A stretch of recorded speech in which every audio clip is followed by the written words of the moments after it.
আপনারা শুনছেন রেডিও ফুর্তি, আর প্রতিদিনের মতো আজকেও ভূত এফএম নিয়ে চলে এসেছি আপনাদের সাথে। আমাদের সমস্ত অভিজ্ঞতা এবং আপনাদের সমস্ত অভিজ্ঞতাগুলো শুনবো এবং শেয়ার করব। সেজন্য সাথে আছি রাসেল, এবং আমাদের সঙ্গে আর কিছুক্ষণের মধ্যে যোগ দেবে ভৌতিস্ট টিম।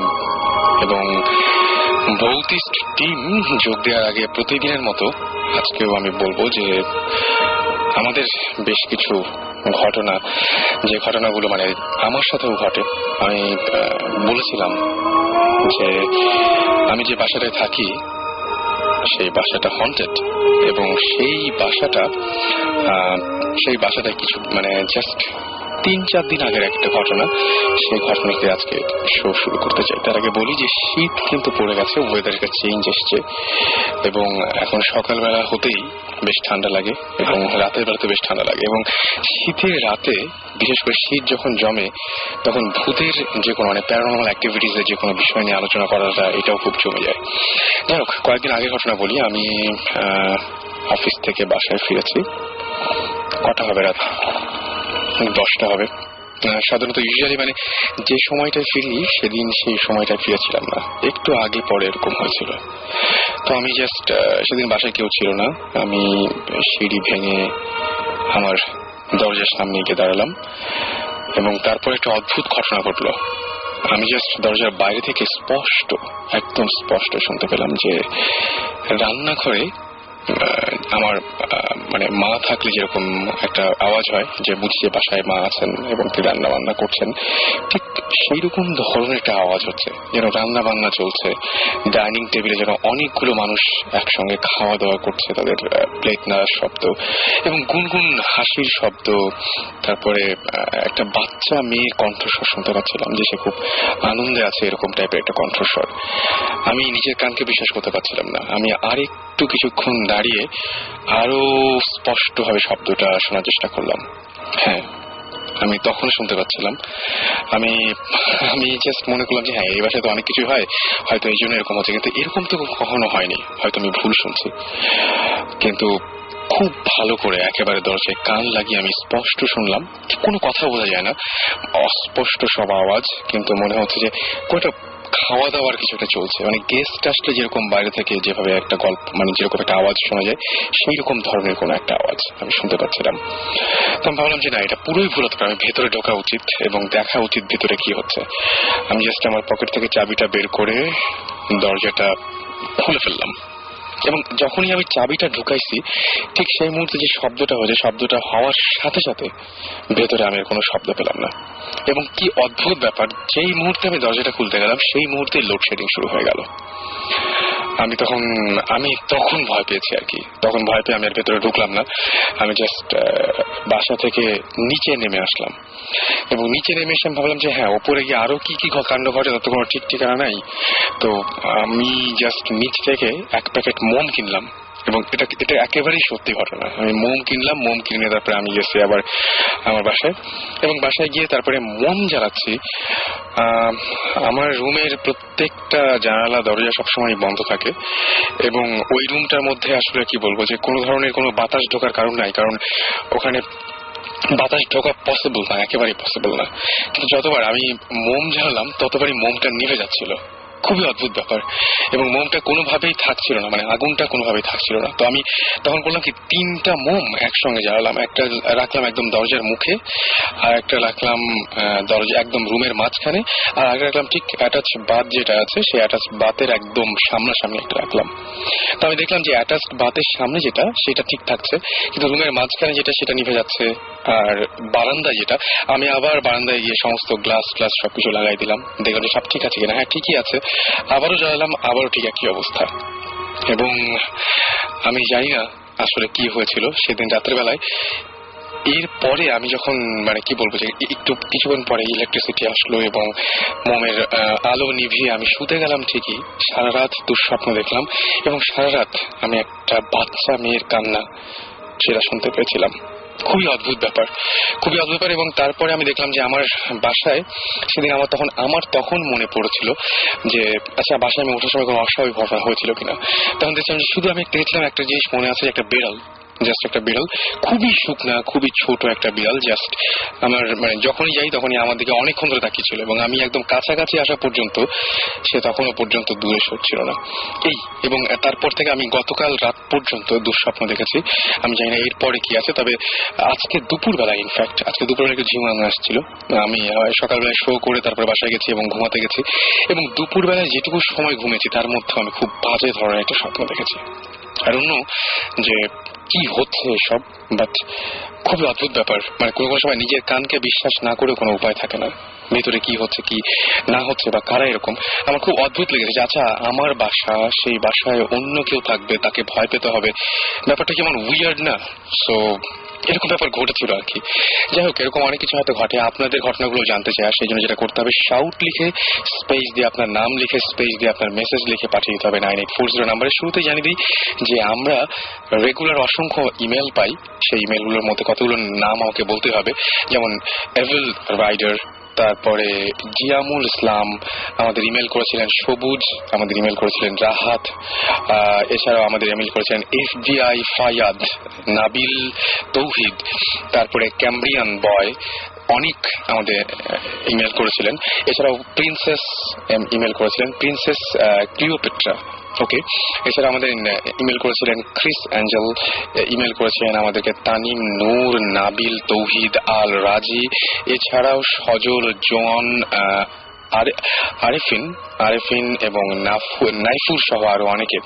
আর আমাদের কাছে বেশ কিছু SMS আছে, যে SMS গুলো আমরা প্রত্যেক সপ্তাহে পড়তে চাই, কিন্তু কোনো কোনো সময় হয়তো পড়া হয় না, বা একটানা আমরা বিভিন্ন ধরনের অন্য সব প্রসঙ্গে চলে যাই। আজকে কিছু SMS পড়বো। আমি ইমেলের ব্যাপারে একটা কথা বলি যে আমি গেস্ট জোগাড় করতে গিয়ে সবচাইতে বড় ঝামেলা যেটা হয় যে আমরা সাধারণত ইমেলের উপর নির্ভর করে গেস্ট জোগাড় করি। আপনারা সবসময় বলি যে ইমেল যেটা করবেন boothfm@radiofurti.fm, এখানে অবশ্যই আপনাকে ঠিকানা দিতে হবে। আপনি যদি ইন্টারেস্টেড হন এখানে আসার, তাহলে ইমেলটা সবচেয়ে করা আপনার জন্য যৌক্তিক কাজ বলে মনে করব। এবং আপনি যদি আসতে চান তাহলে অবশ্যই আপনার নাম, ঠিকানা, ফোন নাম্বার সবকিছু দেবেন।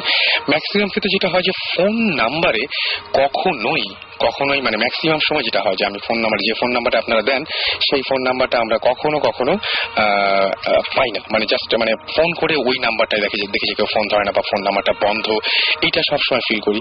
এমনকি আমাদের SMS এর মাধ্যমে আপনারা যে সমস্ত নাম্বার থেকে SMS পাঠান সেই সমস্ত নাম্বার থেকেও আমরা দেখা যায় যে আপনারা SMS করছেন, কিন্তু আমরা ওই নাম্বারগুলো যখন আপনাদের কন্ট্যাক্ট করতে যাচ্ছি তখন আর পাচ্ছি না।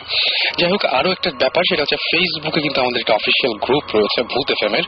সেই গ্রুপে ইচ্ছা করলে আপনারা জয়েন করতে পারেন এবং সেখানে আপনাদের এক্সপিরিয়েন্স গুলো আপনারা শেয়ার করতে পারেন। ভূত FM নামেই অফিসিয়াল গ্রুপ অফ ভূত FM, এখানে আপনারা ইচ্ছা করলে জয়েন করতে পারেন। যাই হোক, কিছু SMS পড়ে ফেলি, এবং SMS গুলো আমাদের পাঠিয়েছেন ইভা খুলনা থেকে, এবং তিনি বলেছেন যে এভরি ফ্রাইডে আমি যখন ভূত FM শুনি আমি কিছু একটা ফিল করি, লাইক অকারণে সাউন্ড হওয়া। আমি এমনি রাত জাগি তখন এত হয় না, অনেক ভয় লাগে। এটা হতে পারে যে হয়তো এটা একটা মানে যেহেতু আপনি শুনছেন এরকম ঘটনা এবং প্যারানর্মাল অ্যাক্টিভিটিস নিয়ে আমরা আলোচনা করছি, এটা মনের ভুল কিনা আই ডোন্ট নো, বাট আমি এই যে সাউন্ড এখন আমি প্রচন্ড ভয় পাই। কারণ আমার বাসায় সেদিনের পরে আমি জাস্ট এমন কিছু সিচুয়েশন ফিল করছি এখন, এবং আমি এমন কিছু, এবং আমার ঘুম বেড়ে গেছে, মারাত্মকভাবে ঘুম বেড়ে গেছে। I don't know Y, but এটা কিন্তু বেড়েছে। সাকিব আমাদের SMS করেছেন ময়মনসিংহ থেকে, এবং তিনি বলেছেন যে I don't know how but sometimes at midnight when I am sleeping, someone কি করে যে একটা হাত মনে হয় যে তাকে কেউ একজন তার গায়ে শরীরে হাত রাখছে। হ্যাঁ, এই ঘটনা কিন্তু আমি অনেকজনের কাছে শুনেছি, ঘুমানোর পরে মনে হয় যে কেউ মাথায় হাত রাখছে বা গায়ে হাত দিচ্ছে, এরকম ধরনের ফিল হয়। আমাদের প্রকৃতি SMS করেছেন এবং তিনি বলেছেন যে আমি বড় হয়ে ভূত হতে চাই।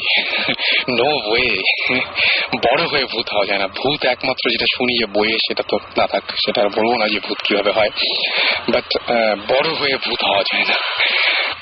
That's for sure.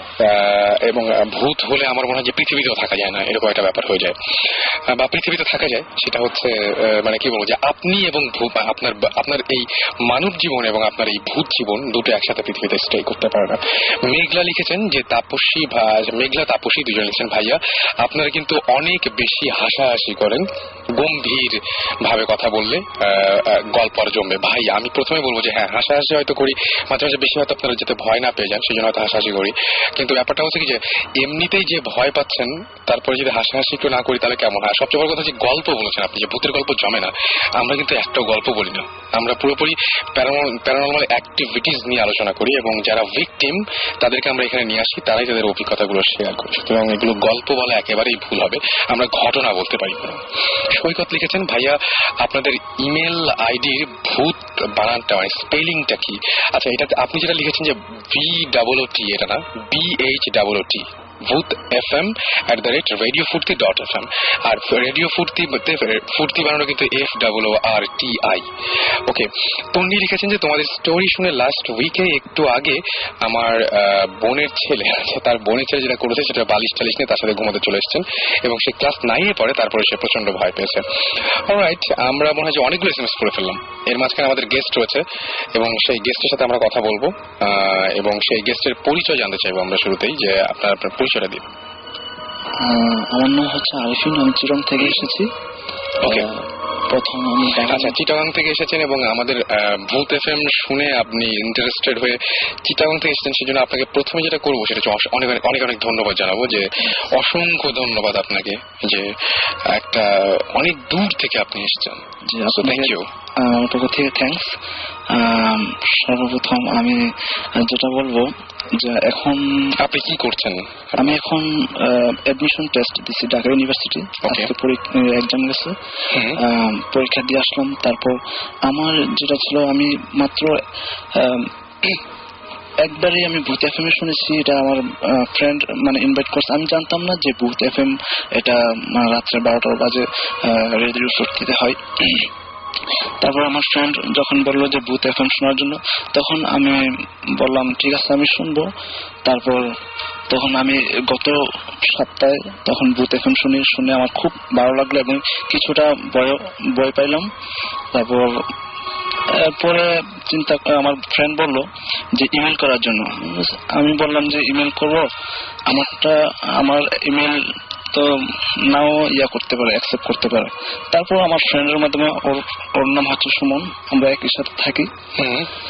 তারপর ও সবকিছু করলো, মানে ইমেল মানে পাঠালো। তারপর বললো যে তোর ঘটনাটা বল, তারপর আমি ইমেল করে দিব। তারপর আমরা তো এইগুলো ঘটনা জানি, মানে কিভাবে আপনি এসেছেন বা কি আপনি চিটাগাং থেকে এই পর্যন্ত এসেছেন, দ্যাটস অল। এবং আপনি ঢাকাতে এসেছেন কোনো একটা কাজে এবং ইমেল করে আমাদের জানিয়েছেন। আমরা আসলে মূল ঘটনায় যেতে চাচ্ছি। রাইট, মূল ঘটনায় যেতে চাচ্ছি। মূল ঘটনা হচ্ছে সর্বপ্রথম আচ্ছা, আমি একটা কথা বলতে চাই যে এখানে রেডিও ফুর্তি একটা জিনিস মানে কি বলবো যে একটা জিনিস অনেক অনেক দিন থেকেই অনেকে SMS করে জানাচ্ছেন, যেটা সেটা হচ্ছে মিউজিক, আমাদের ভূত FM এর music. And thanks to Masum and he is here with us, এবং থ্যাংকস যে এত সুন্দর একটা মানে কি বলবো এত ভালোভাবে জিনিসগুলো ব্যাকগ্রাউন্ড গুলো প্লে করার জন্য। আপনার ঘটনাগুলো আমরা জানতে চাই, একদম জাস্ট ঘটনা যেতে চাই। আমার ঘটনা হচ্ছে আজ থেকে 3 থেকে 4 বছর আগে আমি চিটং থেকে গ্রামে যখন যাই, তখন আমার বাবা মানে বিদেশ থেকে আসার পরে, তখন আমি গ্রামের বাড়িতে যাওয়ার পরে, তখন একদিন রাত্রেবেলা যখন প্রায় 3:30 বাজে, তখন আমি ঘুমানো অবস্থায় তখন আমার আব্বু ফজর নামাজ পড়ার জন্য ডাক দেয়। তখন উষ্ণ শীতের দিন, আচ্ছা, তখন আমি উঠতে চাইলাম না। অনেকক্ষণ ডাক দেওয়ার পর আমার আব্বু আবার মসজিদে চলে গেল। তারপর এর 5-10 মিনিট পরে আমার আম্মু মানে ডাকতেছে যে মসজিদে যাওয়ার জন্য, নামাজ পড়ার জন্য। তারপর তখন আমি উঠে গেলাম। উঠে আমাদের বাড়ির পাশে যে পুকুর একটা আছে, ওই পুকুরে উজু করতে গেলাম। তখন খুব অন্ধকার, কারেন্ট ছিল না, খুব অন্ধকার। তখন যখন উজু করি তখন আমাদের পুকুরটা একটু বড়, আশেপাশে একটু জঙ্গল, ঠিক আছে, বাসা যা আছে। তখন আমি হঠাৎ করে চোখ পড়ে পুকুরের ওই পার কোনার মধ্যে যে একটু আলোকিত দেখতে পাই, মানে আলো দেখতে পান? হ্যাঁ, একটু আলো দেখতে পাই। তারপর আমি কেয়ার করি নাই। তারপর আমি উজু বানিয়ে তাড়াতাড়ি করে উজু বানিয়ে তারপর বাসায় চলে আসি। বাসায় এসে তারপর কিছু বলি নাই। আচ্ছা, তারপর হাত মুখ মুছে টুপি নিয়ে মসজিদের উদ্দেশ্যে রওনা দিই। আমাদের মসজিদটা হচ্ছে মানে আমাদের বাড়ি থেকে 7-8 মিনিট লাগে যাইতে। আচ্ছা, যখন যাই তখন মানে আমাদের পুকুর পাড়ের পাশ দিয়ে যেতে হয় আর কি। তখন বললাম তো পুকুর পাড়ের পাশ দিয়ে মানে কিছু জঙ্গল টাইপের, তারপর খাল আছে, খালের নিচে আবার একটু জঙ্গল টাইপের পরে গ্রামে যেরকম যেরকম হয়।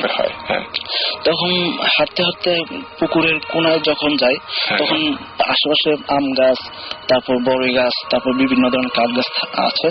তখন আমি হঠাৎ করে চোখ পড়ে পুকুরের মাঝখানে। তখন পুকুরের মাঝখানে যখন চোখ পড়লো তখন দেখি পুকুরের মাঝখানে মানে এক সাদা কাপড় পরে অনেক লম্বা, মাথায় ঘুমটা দেওয়া, কিন্তু চেহারা দেখা যায় না। আচ্ছা, তখন আমার চোখ পড়ে ওইখানে, তখন আমি ওইখানে দাঁড়িয়ে যাই। তখন হঠাৎ, এটা ছেলে ছিল না মেয়ে ছিল? এটা ছেলে ছিল না মেয়ে ছিল এটা আমি বলতে পারবো না, কারণ চেহারা দেখা যায় না, ঠিক আছে, ঘুমটা দেওয়া না, অন্ধকার টাইপ। ওকে। তারপর সাদা উপরের দিকটা মানে নিচের দিকে আলোকিত, কিন্তু উপরের দিকটা একেবারে অন্ধকার, মানে মুখ অন্ধকার। মুখ অন্ধকার, কিন্তু মুখ অন্ধকার। ওকে, তার মানে একটা কাপড়ের ঘুমটা এবং তার মাঝখানে একদম পুরোপুরি অন্ধকার। হ্যাঁ, অন্ধকার। অলরাইট। তারপর আমি দাঁড়িয়ে গেলাম। তারপর তখন হঠাৎ করে দেখি যে আমার ভয় চলে গেল। কিন্তু উনি সামনে আছেন বা তারপরে আপনার কোনো ভয় লাগছে না? আমার কোনো ভয় লাগতেছে না। পুকুরের মাঝখানে দেখলাম যে দাঁড়ানো অবস্থা। তখন আমি দাঁড়িয়ে যাই, তখন দেখি মানে পুকুর মাঝখান থেকে ও আমার সামনের দিকে মানে এগোতে লাগলো। তারপর আমি সামনে যখন তাকিয়ে থাকলাম তখন আস্তে আস্তে হঠাৎ করে উপরে এসে আমার থেকে 1 হাত দূরত্ব অবস্থায় প্রায় 3 থেকে 4 সেকেন্ড আমার সামনে মানে দাঁড়ায় থাকছিল আর কি। তখন আমি ওই সময় ভয় পাইনি, ঠিক আছে। তখন প্রায় 3 থেকে 4 সেকেন্ড আমার সামনে দাঁড়ায় থাকছিল। তারপর হঠাৎ করে আবার মানে দাঁড়ানো অবস্থায় ও আবার চলে গেল। চলে যাওয়ার পরে পাশে যে জঙ্গলটা আছে, জঙ্গলের মধ্যে একটা বড়ই গাছ আছে। আচ্ছা, বড়ই গাছের সাথে দেখি যে হঠাৎ করে ওই বড়ই গাছের সাথে এটা মিশে গেল। হঠাৎ করে মানে ভ্যানিশ হয়ে গেল, একদম ভ্যানিশ হয়ে গেল। ওকে। তখন কিন্তু ও যখন আমার সামনে দিয়ে ছিল তখন কাপড়ের মানে আশেপাশে আলো হয়ে গেছিল আর কি। আচ্ছা, আলো কিন্তু দেখে।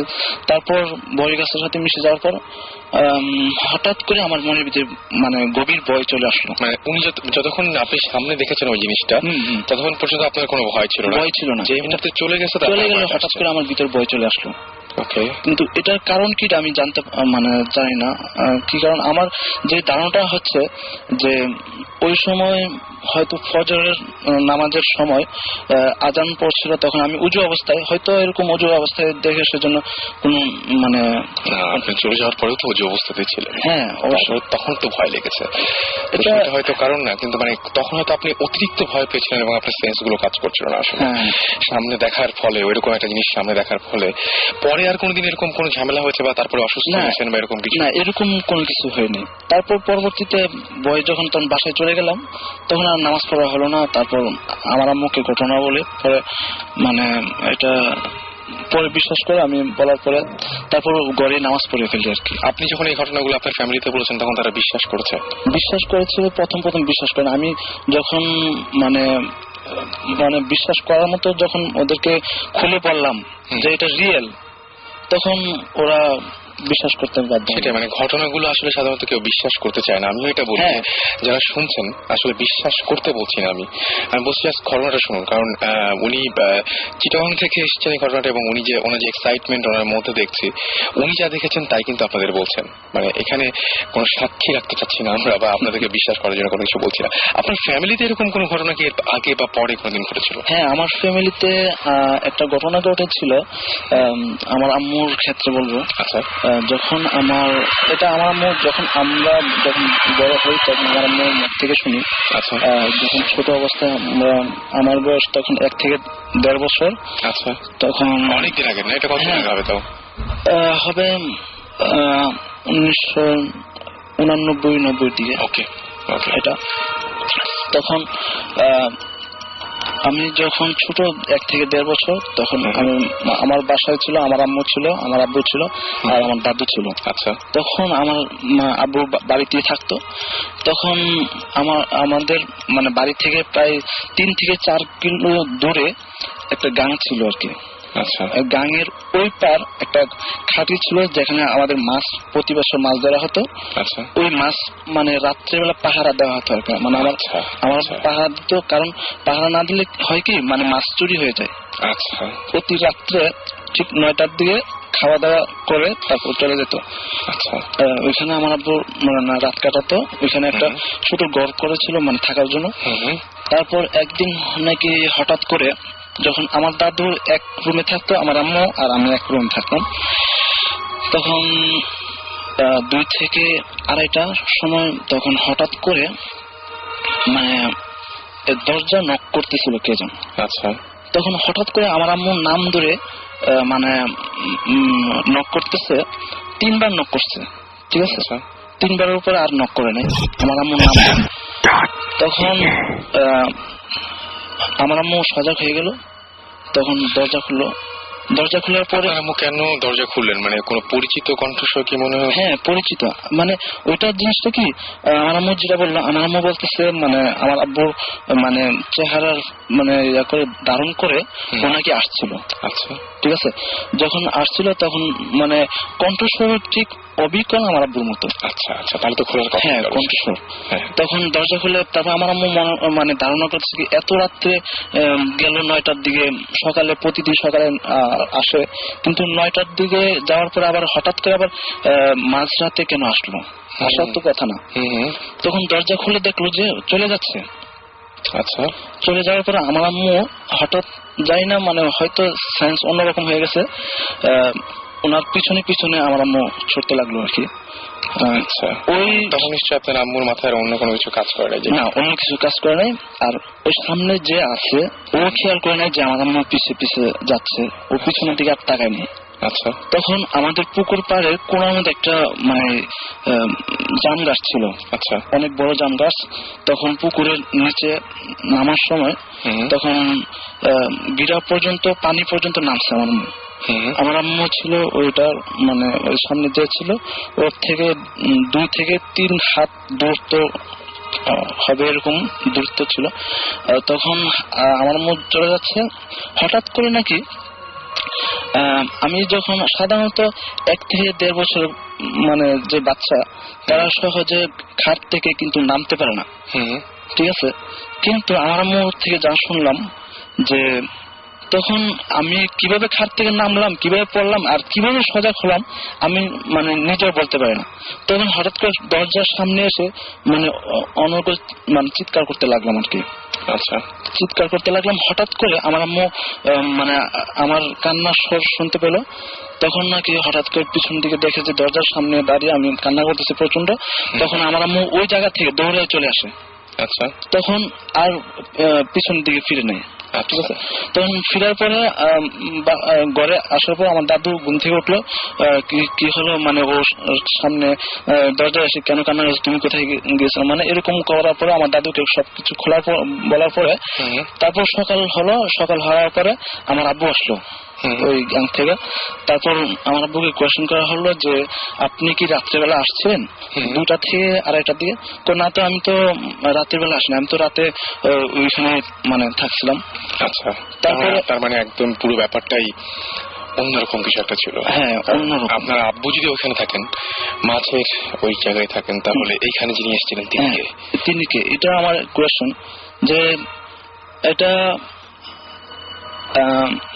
যেটা ধারণা করছি যে অনেক ক্ষেত্রে জিন যেগুলো বলা হয় এগুলো অনেক ধরনের রূপ ধারণ করতে পারে, এসে মানুষের ক্ষতি করতে পারে।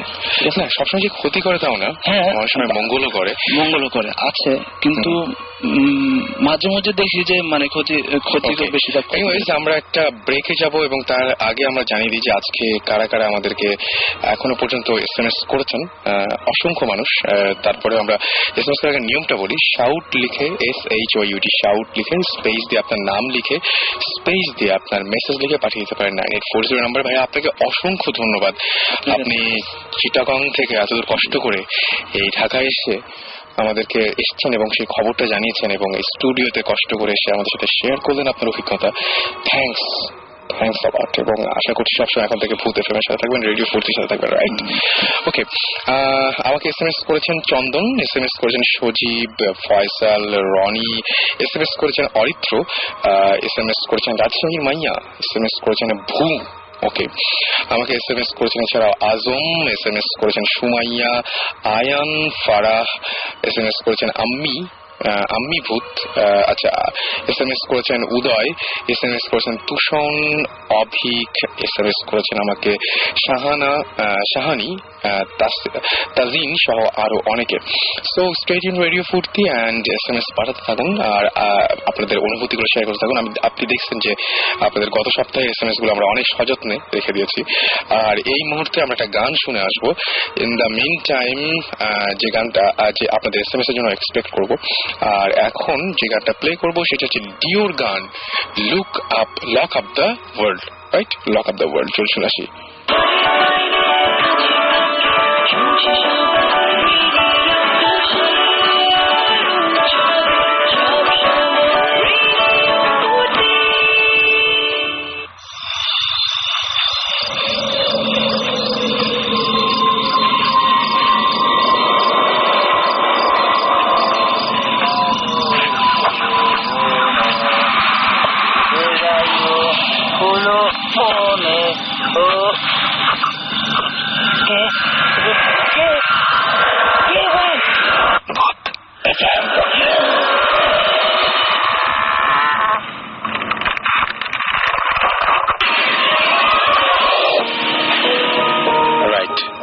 রাত 11:59 থেকে আপনার সাথেই আছে ভূত এফএম, সাথে আছি রাসেল, শুনছেন সব সময় রেডিও ফুর্তি। এই মুহূর্তে আমার সাথে ভৌত স্ট্রিমও রয়েছে এবং সেখানে রয়েছেন সুমন ভাই এবং জিবরান ভাই। তবে তার আগে আমরা কথা বলতে চাই ঝিলিকের সাথে, একটু ঝিলিকের সাথে কথা বলবো, এবং সে আমাদের সাথে এখন টেলিফোনে রয়েছে। হ্যালো ঝিলিক, ঝিলিক শুনতে পাচ্ছেন? ওকে ঝিলিক, কেমন আছেন? হ্যাঁ, আমি ভালো আছি। আচ্ছা ঝিলিক, আপনার সাথে আমরা আজকে ঝিলিকের, আসলে আমি সবাইকে একটু জানিয়ে দিই যে আজকে ঝিলিকের আমাদের এইখানে আসার কথা ছিল, ইনফ্যাক্ট আমাদের এই শোতে তার জয়েন করার কথা ছিল, কিন্তু সে আসতে পারেনি বলে তার সাথে আমরা টেলিফোনে যোগাযোগ করেছি। তো ঝিলিক, আমরা বেশি কথা না বাড়িয়ে সরাসরি ঘটনায় চলে যাই। আসলে আমি এই ফ্ল্যাটে যে ফ্ল্যাটে বলতে যাচ্ছি, আচ্ছা একটু মাউথ পিসটা একটু কাছে নিয়ে কথা বলা যাবে, কারণ আপনার ভয়েস আমরা খুব আস্তে শুনতে পাচ্ছি। আচ্ছা এখন? হ্যাঁ, এখন ঠিক আছে। হ্যাঁ, আমি যে ফ্ল্যাটের কথা বলতে যাচ্ছি ওখানে আমি মুভ করেছিলাম 2000 সালে। তো ওখানে যে কারণে যাওয়া হয়েছিল কোনো ভালো রিজন ছিল না, তাই আর কি যাওয়ার পর সবাই খুব মন খারাপ ছিল। তখন যেহেতু আমার বাবা নারায়ণগঞ্জে ছিল, তাই আমরা অনেক কাজিনরা মিলে, আমার আম্মু, আমি, আমার আপন বড় বোন আর কয়েকটা কাজিন মিলে আর কি ফ্ল্যাটে থাকতাম। তো যাওয়ার পর যেটা হয় যে প্রথম দিন রাত্রে একটা ঘটনা বলি, যেটা আমার সাথে হয়েছিল। ওই দিন এমনি নতুন কোনো জায়গায় গেলে আমরা তেমন একটা ভালো করে ঘুম আসে না, স্বাভাবিক। তো খুবই স্বাভাবিক। তো আমি ঘুমার চেষ্টা করতেছিলাম, সবাই প্রায় ঘুমে যাচ্ছিল, আমি আমার বোন জেগেছিলাম। তো হঠাৎ করে কেমন জানি আওয়াজ শুনতে পেলাম যে পাশের, হ্যালো, হ্যাঁ আমি শুনতে পাচ্ছি, বলেন। জি, কেমন জানি আওয়াজ শুনতে পেলাম যে পাশের রুম থেকে অতিরিক্ত মাত্রায় আওয়াজ আসতেছে। তোমার বড় বোন বললো যে কোন রকম কোনো ব্যাপার না, মনে হয় উপরের ফ্ল্যাট থেকে আসতেছে। আমি বললাম যে না দিদিমণি, মনে হয় পাশের রুম থেকে আসতেছে। তারপরে কোনো মতে আমাকে বুঝায় রয়েছে, ঘুম পাড়ালো। তারপর একটা ঘটনা বলি যে আস্তে আস্তে দেখা যাচ্ছিল যে আমার আম্মুর মানে পুরা বিহেভিয়ার চেঞ্জ হয়েছিল, ব্যবহার পুরা নতুন বাসায় ওঠার পর থেকে বিহেভিয়ার চেঞ্জ হয়ে যাচ্ছে। হ্যাঁ, কেমন জানি করতে সবার সাথে খুব খারাপ বিহেভ করে, ছোটখাটো কথায় খুব রেগে যায়। তো তারপর আর কি যেটা দেখা যাচ্ছিল যে আম্মু কারোর সাথে কথা বলে না, খায় না, দেয় না, খুব কষ্ট করে খাওয়াতে হয়, খুব ছোট ছোট কথায় রাগ হয়ে যায়। তো আব্বু আর কি আম্মুকে জিজ্ঞেস করলো যে আচ্ছা শশী, তুমি এরকম কেন করতেছো? তখন আম্মু বললো যে আমার তো অনেক বন্ধু আছে। বলে তোমার কি বন্ধু? বলে যে আমার বিড়াল একটা বন্ধু আছে না। তো ওটা শুনে সবাই মানে হতবাক হয়ে যায়, মনে করে যে মানে ডিপ্রেশনের মনে হয় সব বলতেছে। আচ্ছা, কিন্তু আসলে ওখানে অন্যরকম ঘটনা ছিল। তো এক সেটা সময় আপনারা কিভাবে জানলেন যে ওখানে অন্যরকম ঘটনা ছিল? আম্মুর তার 2-3 মাস পরে আম্মুর পুরা ডান সাইড প্যারালাইজ হয়ে যায়। ওই বাসায় ওঠার পরে? হ্যাঁ, বাসায় ওঠার পরে আচ্ছা। প্যারালাইজ হয়ে যায়। তো অনেক ডাক্তার দেখানো হয়, কিন্তু ডাক্তাররা কোনো ভুলই খুঁজে পাচ্ছে না তার শরীরের মধ্যে, যে কারণে প্যারালাইজ হতে পারে। আচ্ছা, তো তারপর ডাক্তাররা তাকে সাথে একটা ভিটামিনের ওষুধ দিল, আর একটা 3 মিলিগ্রাম মনে হয় একটা ঘুম ওষুধ দিল। আচ্ছা, তো ওটা দেওয়ার পর কি মানে আব্বু বললো যে তোমার আম্মুর তো মানে রাত্রেবেলা চেহারা অন্যরকম হয়ে যায়। আমরা সবাই হাসতেছি, বলি যে আব্বু তুমি কি বলতেছো। তারপরে আর কি একদিন একটা ঘটনা শুনতে পেলাম আব্বুর কাছ থেকে, যে তোমার আম্মু মানে রাত্রেবেলা কি করে, ঘুমায় না, ঘুমের থেকে উঠে সে মানে রাত্রেবেলা বাথরুমে যায়। বাথরুমে গেলে বাথরুমে গিয়ে কার সাথে জানি এত কথা বলে, মানে সব আগের কথা বলে। আর তারপর আম্মু মানে বেরোয় না, আর আম্মু যখন বাথরুম থেকে বেরোয় তখন আম্মুর গায়ের মধ্যে খুব খামচির দাগ দেখা যাচ্ছিল, যেগুলো আর কি হ্যাঁ মানুষের হাতে হইতে পারে না, যেগুলো আর কি এনিমেলের কিছু একটা। আচ্ছা, ওকে। তারপর আরেকটা ঘটনা হয় আমার একটা কাজিনের সাথে। সেটা হলো আমি স্কুলে যাওয়ার জন্য রেডি হচ্ছিলাম, আর ও তার মানে বাইরে থেকে আসছে মাত্র বাসায়। আচ্ছা। তো আসার পর খুব ভালো হাসাচ্ছি, সকালে কথা বলতেছে। তো হচ্ছে ঝিলিক তুমি একটু পরে রেডি হও, আমি বাথরুমে যাবো। আমি বললাম ঠিক আছে। আচ্ছা। তো বাথরুমে গেছে, আধা ঘন্টা হয়ে যাচ্ছে, আমি মেয়েকে লেটেছি বেরো, কিন্তু কোনো সাহায্য নাই। তারপর আমি আব্বুকে গিয়ে বললাম যে আব্বু অনেকক্ষণ ধরে আব্বু বাথরুমে গেছে, বেরোচ্ছে না। তো আব্বু ধাক্কাতেছে বাথরুমের দরজা, কিন্তু কেউ দরজা খুলে না। আচ্ছা। তো আর কি আব্বুকে বাধ্যগত মানে আরো কয়েকজন গার্ড ডাকিয়ে এনে তারপর দরজাটা ভাঙতে হলো। ভাঙার পর দেখলো যে আমার ওই আব্বুর হাত পা বাঁধা, মুখ বাঁধা, তার মানে সালোয়ার কামিজের কাপড় দিয়ে। আচ্ছা। যেটা নিয়ে গেছিল বাথরুমে তো উনি একাই ঢুকেছিলেন? হ্যাঁ, উনি একাই। আর ওই বাথরুমে যে জানলা ছিল যেটা এতটা ছোট যে একটা মানে ছোট একটা পাখি ঢুকতে পারবে, অন্য কেউ ঢুকতে পারবে না। আচ্ছা। হ্যাঁ, তো আর তার গায়ের মধ্যে অনেক অসংখ্য আঁচড়ের দাগ। আচ্ছা। মানে খুবই খারাপ অবস্থা। তো রুমে আনার পর আপুকে যখন মানে আপুর জ্ঞান ফেরানো হলো, তখন আর কি আপু বলতেছে যে আমি যখন গোসল করতে ঢুকছি তখন জানলায় দেখছি একটা কালো রঙের বিড়াল বসে আছে। মামা তারপরে আমার কোনো কিছু মনে নেই। এটাই ছিল আপুর কথা আর কি। বুঝতে পারছি। আচ্ছা, এখানে সুমন ভাই আছেন, আমি এই প্রসঙ্গে আসলে কিছু বলতে চাই না। আমি আগে সুমন ভাই একটু হ্যালো বলতে চাই। সুমন ভাই কেমন আছেন? হ্যাঁ, ভয়ঙ্কর ভালো আজকে ভয়ঙ্কর ভালো। এবং সুমন ভাইয়ের গল্প শুভ। তারপর সুমন ভাই, আপনি শুনেছেন ঝিলিকের ঘটনাটা? হ্যাঁ, আমি প্রথম দিকটা শুনতে পারিনি, আমি পরের পার্টটা শুনছি। রাইট। ঝিলিকের বাসা ঢাকাতেই, এবং সেই ঢাকাতেই এই ঘটনাগুলো ঘটছে। তো ঝিলিক, থ্যাংক ইউ আমাদের সাথে শেয়ার করার জন্য এই ঘটনাটা। ওকে। আমার মনে হয় যে মানে আপনি অনেক সুন্দর করে বলেছেন, সবকিছু গুছিয়ে বলেছেন। Thank you. ওকে। সো আমরা ঝিলিকের সাথে তখন কথা বলছিলাম, অ্যান্ড ঝিলিক আমাদেরকে যে ঘটনাটা জানালো সেই ঘটনাটা খুবই অদ্ভুত টাইপের, এবং আমাদেরকে ইমেইলই করেছিল। আজকে তার এখানে থাকার কথা ছিল, থাকলে হয়তো আরো অনেক কথা বলা যেত ঝিলিকের সাথে। আজকে আমরা তার আগে একটা কথা বলি, সেটা হচ্ছে আপনারা যদি আমাদের সাথে শেয়ার করতে চান ঠিক সেম ওয়েতে আপনারা শেয়ার করতে পারেন। শাউট লিখে স্পেস দিয়ে, আপনার নাম লিখে স্পেস দিয়ে, আপনার মেসেজ লিখে পাঠিয়ে দিন 9840 নাম্বারে। আর আপনার নাম, ঠিকানা এবং ইমেল নাম্বার সহ, নাম ঠিকানা এবং টেলিফোন নাম্বার সহ ইমেল করতে পারেন আমাদের boothfm@radiofurti.fm এই অ্যাড্রেসে। অ্যান্ড আমরা মনে হয় যে এখন যেটা আর কিছু না করে সরাসরি সুমন ভাইয়ের কাছে চলে যাই, এবং সুমন ভাইয়ের আজকে তো মানে কি বলবো যে ভরপুর গল্প আছে, ঘটনা আছে, একটা ভরপুর ঘটনা ঠিক না অ্যাকচুয়ালি। না, আজকে অ্যাকচুয়ালি আমরা এই ভূত এফএম শুরু হওয়ার আগেই কিছুক্ষণ আগে আলাপ করছিলাম আমরা সবাই একসাথে, যে আমরা যে ভয় পাই, এবং ভয় পাওয়ার পর কোন একটা জিনিস আমরা দেখলাম বা এক্সপিরিয়েন্স করলাম বা শুনলাম একটা আওয়াজ বা কিছু, অনেক সময় আমরা এরকম ভয় পাই। কেউ এটা মনে করে যে ভূত, কেউ স্পিরিট বলে, কেউ বলে জিন, এই টাইপের। তো মানে ভয় তো আমাদের অ্যাকচুয়ালি হিউম্যান নেচার, আমাদের মধ্যেই আছে জিনিসটা, ভয় পাওয়ার অবশ্যই।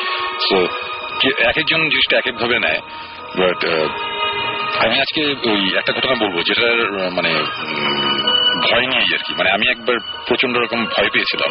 আচ্ছা, অ্যাকচুয়ালি অনেক জায়গায় তো যাওয়া হয়, অনেক ধরনের এক্সপিরিয়েন্স হয়, বাট রাসেল তো ভালো করে জানো যে ভয় একটু কম পাই। হ্যাঁ, সবসময়। এবং মানে যেটা হচ্ছে যে আমি শুনবে আমি হচ্ছে ঘটনা বলছিলাম, এবং আমি যখন আমার বাসাতে আমি কয়েকদিন একটা সাউন্ড শুনতে পাই, এবং আমি উঠে ওই সাউন্ড পর্যন্ত গিয়েছিলাম আপনার কথা শুনে, যে আপনি যখন দেখেন যে এরকম একটা সাউন্ড হচ্ছে তখন তার কাছাকাছি চলে যান। তো সুমন ভাই এতটা সাহসী, আমি সাহস দেখাতে গিয়ে অবশ্য ফলটা ভালো হয়নি, এখনো পর্যন্ত খুব বাজে অবস্থায় আছে। আসলে এটা অভ্যাস হয়ে যাবে। না মানে আমি একসময় ছোটবেলায় আমি একসময় অনেক ভীতু ছিলাম। আচ্ছা, বাট ভীতু থাকার পরে মানে একটা ব্যাপার কিন্তু থাকে, আমি দেখেছি যে যারা এইসব ভূত টুত জিনটিন এগুলো বিশ্বাস করে বা যারা এগুলোতে ভয় বেশি পায় তারা ভূতের গল্প বেশি শুনতে চায়, ইন্টারেস্ট বেশি থাকে, জানতে চায় বেশি। সো এটা অ্যাকচুয়ালি ঘুরে ফিরে একটা ওই এন্টারটেনমেন্টের মতনই ব্যাপার। কয়েকদিন আগে আমাকে একজন বলছিল যে হ্যাঁ এই ভূত ইস্ট এটা কি বা ভূত এফএম এটা কি, এখানে যে এত কিছু গল্প হয় এগুলো তো সত্যি না, এগুলো তো চাপা। আমার কথা ছিল যে ওগুলা সত্যি নাকি মিথ্যা অ্যাকচুয়ালি ওগুলো নিয়ে চিন্তা করে শোনার বা দেখার কোনো দরকার নেই। আমরা স্টিফেন কিং এর বই পড়ি কেন, মানে আমরা ভয়ের গল্প পড়ি কেন, সেটি আমরা এন্টারটেইন হতে চাই, রাইট? একদম। কেউ হয়তো ভয় পেতে চায়, কেউ মজা পেতে চায়, এই কারণেই পড়ে।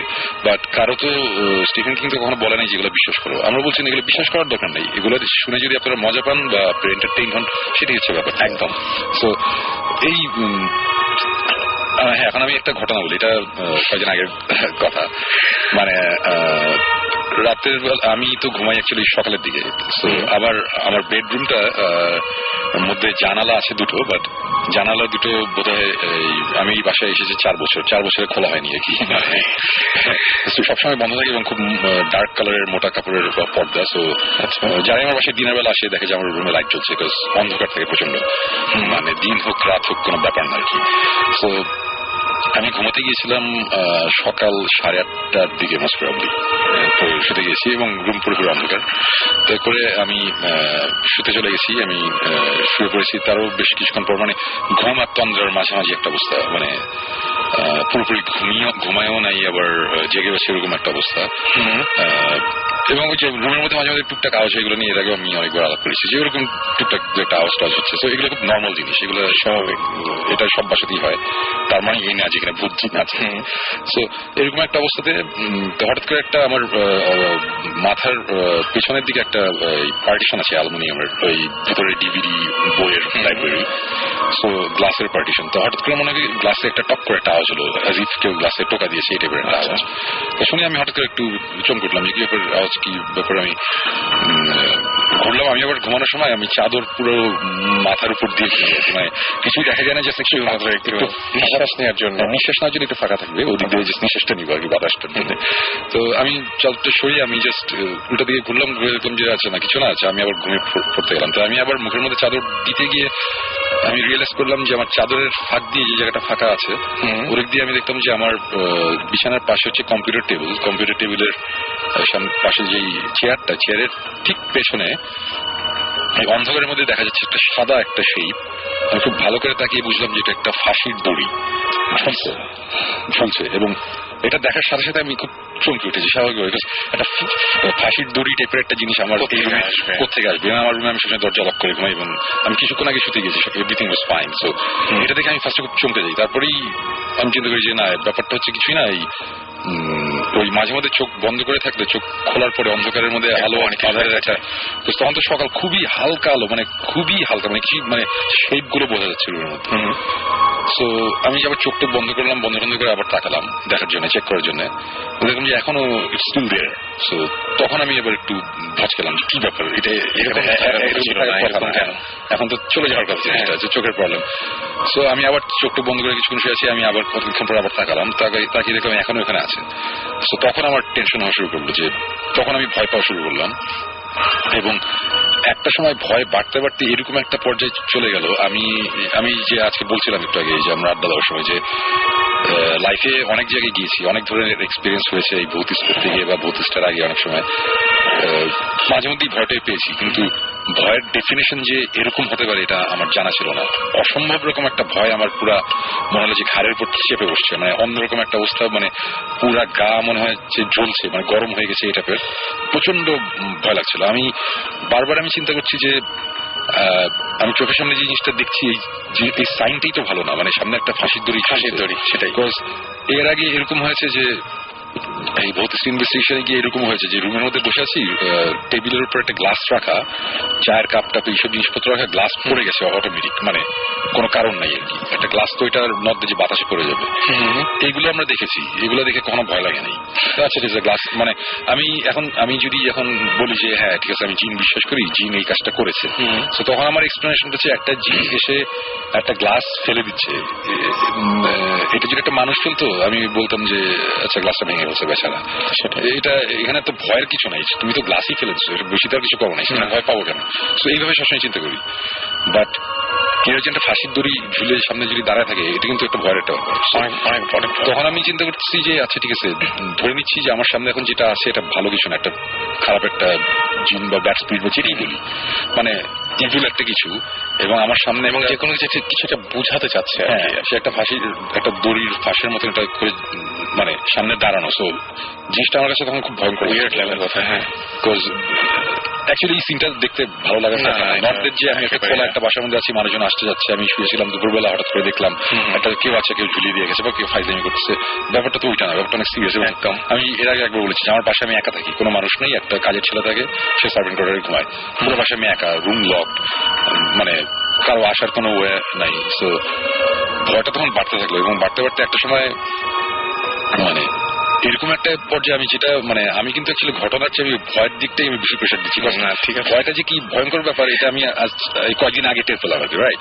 সো এত মানে ভয় একটা সময় আমার মনে হলো কি যে আমার পুরা মানে আমার গায়ে তো চাদর, মানে আমার চাঁদের উপর দিয়ে কেউ চাপতে আমাকে চেপে ধরছে আর কি। মানে আমি মানে অনেকটা যে অনেকে বলে না যে রাত্রেবেলা ঘুমানোর সময় অনেকে বোবায় করে একটা জিনিস বলে, এটা কিন্তু যারা এক্সপিরিয়েন্স করে তারা কিন্তু বুঝে যেটা অনেক ভয়ঙ্কর, অনেক অনেক ভয় লাগে।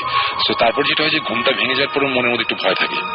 সো তারপরে দুপুরবেলা দেখা যায় ভয়টা পুরো চলে গেছে, কিন্তু তারপরে কিন্তু মাথা মধ্যে থাকে একটা অনেক ভয় পেয়েছিলাম, এরকম বলে অনেকে একদম। সো এখন আমি জিনিসটা এইভাবে বলতে পারি যে বোবায় ধরলে যেই তখন যে অসহায় একটা ফিলিং হয় যে ভয়টা লাগে, এটা আছে তার চেয়ে 10 টাইমস বেশি। ওকে, এবং ওইটার সাথে ডিফারেন্স হচ্ছে এই জিনিসটা রিয়েল, এটা এখন স্বপ্ন না। এবং আমি ওই মুহূর্তে ওই ভয় ওই ঘটনাটার মধ্যে আমি বাস করছি, নটদের যে আমি এক্সপিরিয়েন্সটা পরে কাউকে বলছি তা না, আমি তখনই জিনিসটা এক্সপিরিয়েন্স করছি, আমার চোখের সামনে হচ্ছে। সো খুব সিভিয়ার একটা ব্যাপার। এবং এরকম একটা সময় আমি কি করবো বুঝতে পারছিলাম না, তারপরে আমি কি করলাম না করলাম এবং আলটিমেটলি জিনিসটা কি হলো এই ব্যাপারটা নিয়ে আমরা ভৌতিক একটা লাস্ট এসে বলবো। ঘটনাটা আমি আপাতত এখানে ব্রেক নিই। ওকে, আমরা একটা ব্রেকে যাই। ইন দ্য মিন টাইম আপনারা আমাকে SMS করুন এবং লিখে ফেলুন SHOUT শাউট স্পেস আপনার নাম স্পেস আপনার মেসেজ পাঠিয়ে দিন 9840 নাম্বারে। আমাদের SMS করেছেন শাগনিক, আমাদের SMS করেছেন দাইগি, মুরাদ, তামান্না, তামজিদ, ফারাহ আমাদের SMS করেছেন, মশিউর, এছাড়া আমাদের SMS করেছেন স্মিতা, সুমন, ইমতিয়াজ, রিয়াদ, আমাদের SMS করেছেন সেলভি, দিশা, অর্থি, এছাড়াও আমাদের SMS করেছেন সুমন, ইমরান, লিসা সহ আরো অনেকে। থ্যাংক ইউ আপনাদের SMS করার জন্য। আমরা একটা গানে চলে যাবো, and in the mean time আপনারা SMS করতে পারেন আমাদেরকে, আর গানের পরে ফিরে এসে আমরা শুনবো বাকি ঘটনাটা। চলুন শুনে আসি একটি গান।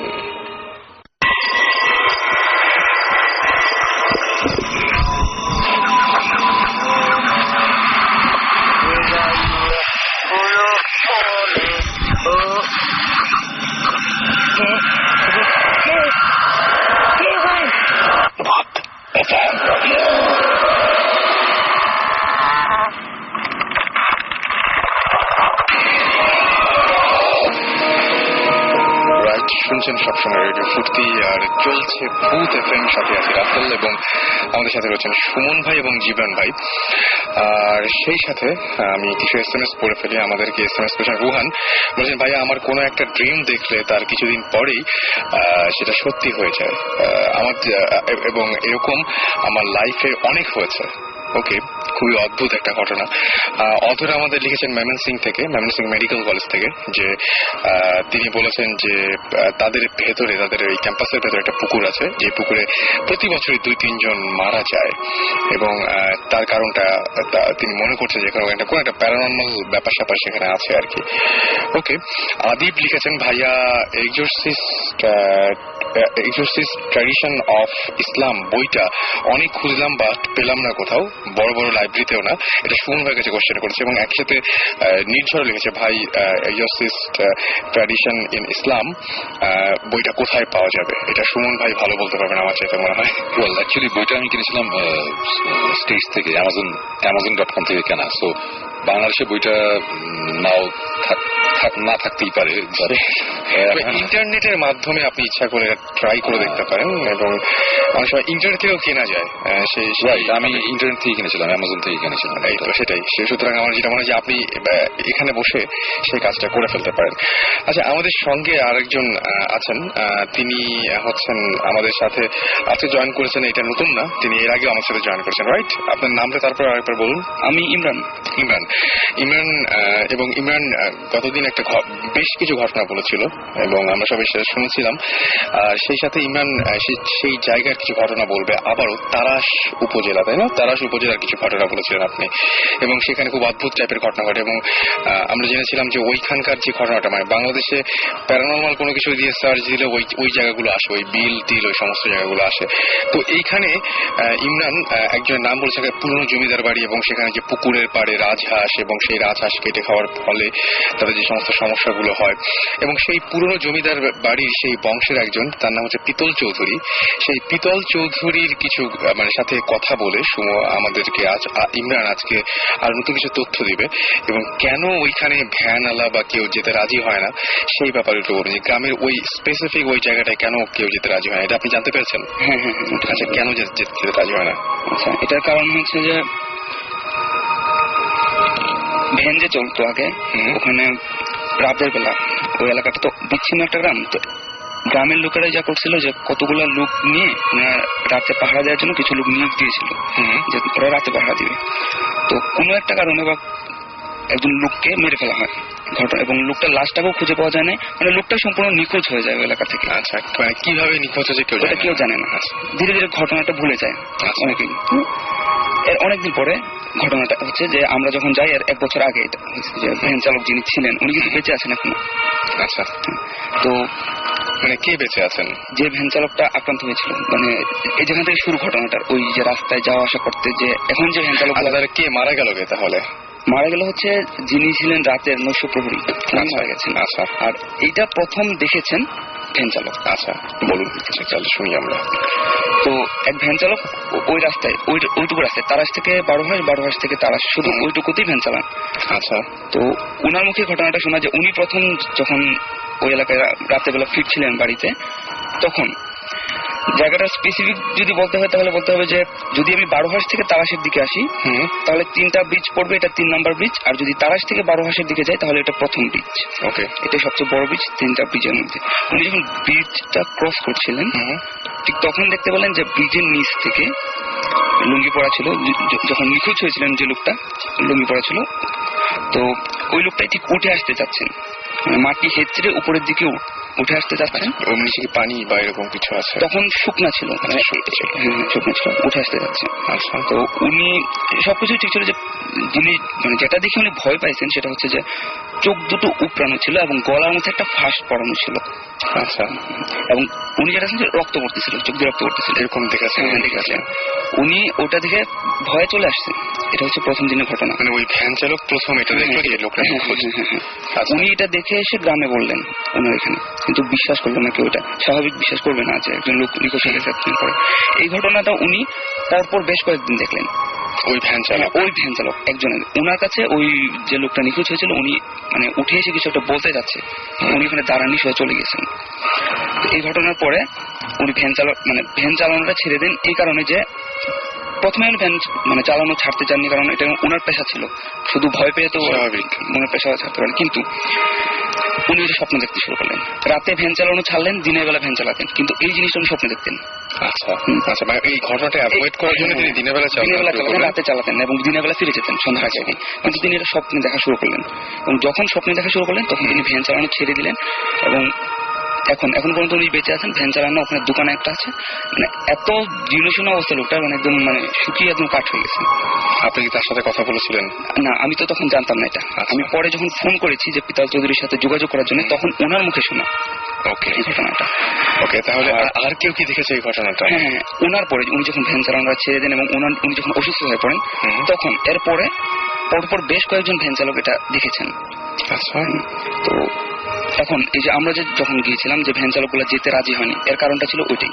ওখানে যে ভ্যান চালকগুলো ছিল প্রত্যেকটা লোক ওইটার ভিক্টিম, দেখেছেন।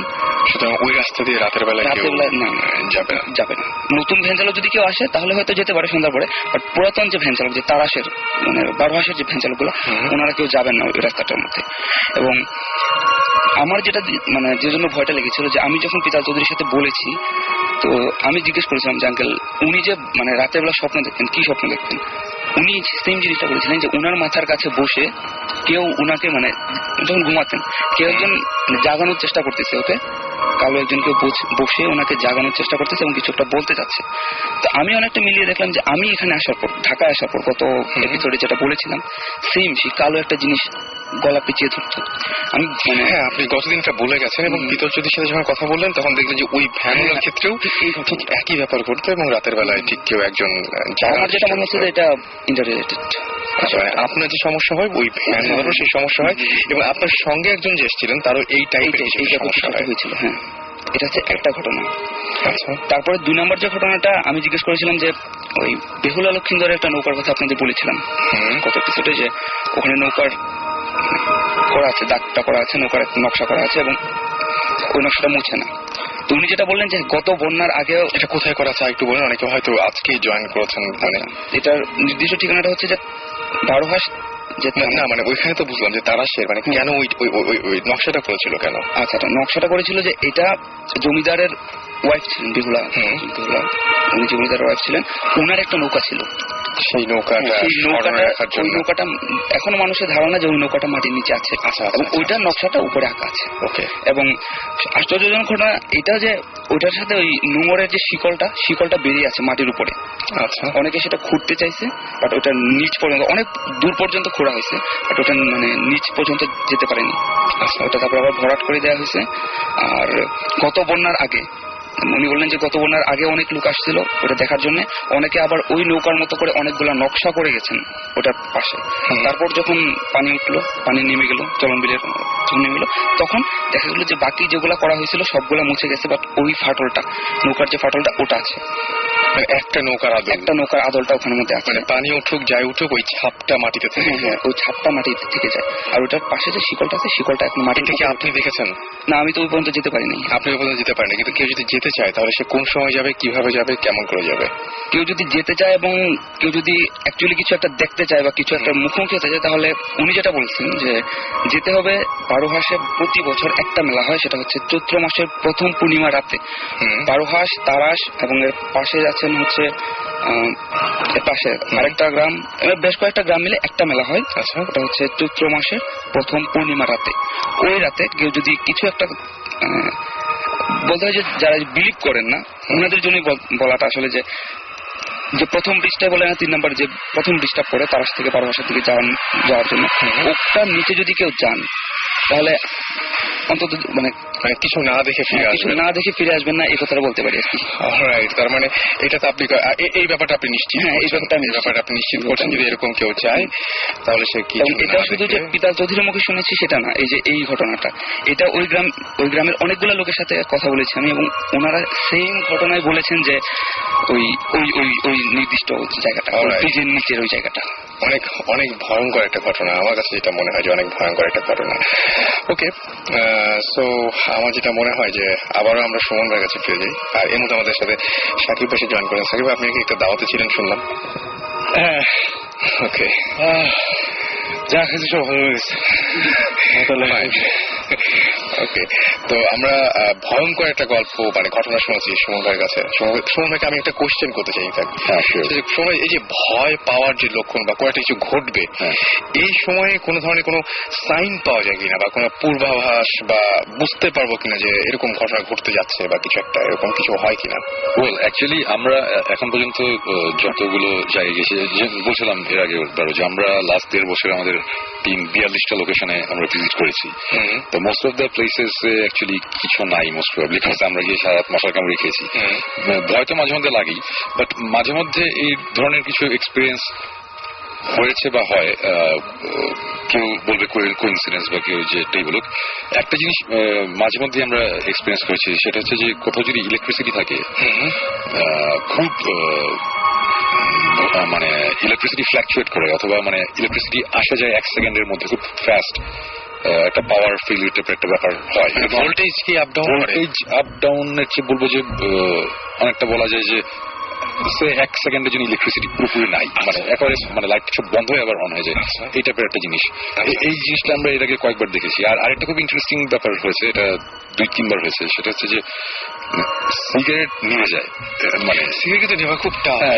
এটা খুবই ইনফ্যাক্ট এটা ভেরি রিসেন্টলি আরেকটা ঘটনার মধ্যে আমাদের হয়েছে, হওয়ার পর এটা নিয়ে আমরা আলাপও করেছি যে সিগারেটটা দেখছো এইবারও নিভে গেল, মানে এই জিনিসটাও খুব ইন্টারেস্টিং লেগেছে। সো আমার মনে হয় যে এটা এখন যে যার বিশ্বাস যে যেভাবে বিলিভ করে বা ওটা তার ব্যাপার, বাট আমার মনে হয়েছে পার্সোনালি, আমি মনে করি যে মনে হয় এরকম একটা ব্যাপার আছে, কিছু একটা সাইন পাওয়া যায় আর কি। এই টাইপের জিনিসপত্র তো অনেক জায়গায় গেলাম, তো এই জিনিসগুলো কমন পড়েছে আর কি আমাদের যতবারই ইয়েতে করেছি। আজকে যে গল্পটা শোনা, যে তারাশের ঘটনা তো এর আগের বার আমরা শোনাচ্ছি, ওই আমরা 3 জনই ছিলাম ওই দিনও, মানে খুবই ইন্টারেস্টিং লাগছে এই জায়গাটা আমাদের। আমরা জাস্ট এখন আমাদের হাতে একদমই টাইম নেই, না হলে আমরা পারলে লাস্ট উইকে আমরা চলে যেতাম, মানে আমরা এতই ইন্টারেস্টেড জিনিসটা নিয়ে। এবং এখন তো শুনলাম যে চৈত্র মাসের ফার্স্ট পূর্ণিমা, আমরা সাধ্য চেষ্টা করবো, সামনেই আছে, খুব বেশি দেরি নাই, 3-4 মাস পরে হয়তো। মোস্ট প্রবাবলি আমরা ওই সময়টাতে যাবো আর কি, আমরা যাবো তখন হয়তো বা সাকিব আমাদের এটা সেকেন্ড সিজনের জন্য। সাকিবকে আমি একটু মানে হিন্ট যে ওই ভ্যান ওয়ালা যে নিতে চায় নাই, কারণ চৈত্র মাসের ওই প্রথম পূর্ণিমায় গেলে যে কেউ ওই কালভার্ট বা ব্রিজ তার নিচে দেখতে পাবে যে একটা মানুষ, মানে যেটা ভ্যানওয়ালা দেখেছে, ওই ভ্যান এখন মানে চালানোই ছেড়ে দিয়েছে, যে মানে যেই লোকটা নাইট গার্ড ছিল যে মারা গিয়েছিল তাকে নিচ থেকে উঠে আসতে, মানে এটা অনেকে দেখেছে, এবং যার জন্য কেউ যেতে চায় না। এবং সেই পিতল চৌধুরীর সাথে কথা বলেছে এবং পিতল চৌধুরী কনফার্ম করছে যে চৈত্র মাসের প্রথম পূর্ণিমায় যদি কেউ ওখানে যায় তাহলে একেবারে কোনো অভিজ্ঞতা ছাড়া ফিরে আসবে না আর কি। ইনশাল্লাহ ডেফিনেটলি যাবো। হ্যাঁ আমরা সেটা অবশ্যই যাবো আর কি, এই চান্স হারানো যাবেই না, বিকজ আমরা জায়গা খুঁজে বেড়াই, জায়গা পাই না, সেখানে দাওয়াত দিয়ে যখন আমাদের জায়গা বলে দিচ্ছে যে এখানে আছে, সেখানে একটা কিছু ব্যাপার আছে, ডেফিনেটলি যাবো সেটা। এবং আমি যেটা শুনেছি যে পিতল চৌধুরী উনি আমাদেরকে হেল্প করতে চাইছেন, রাইট?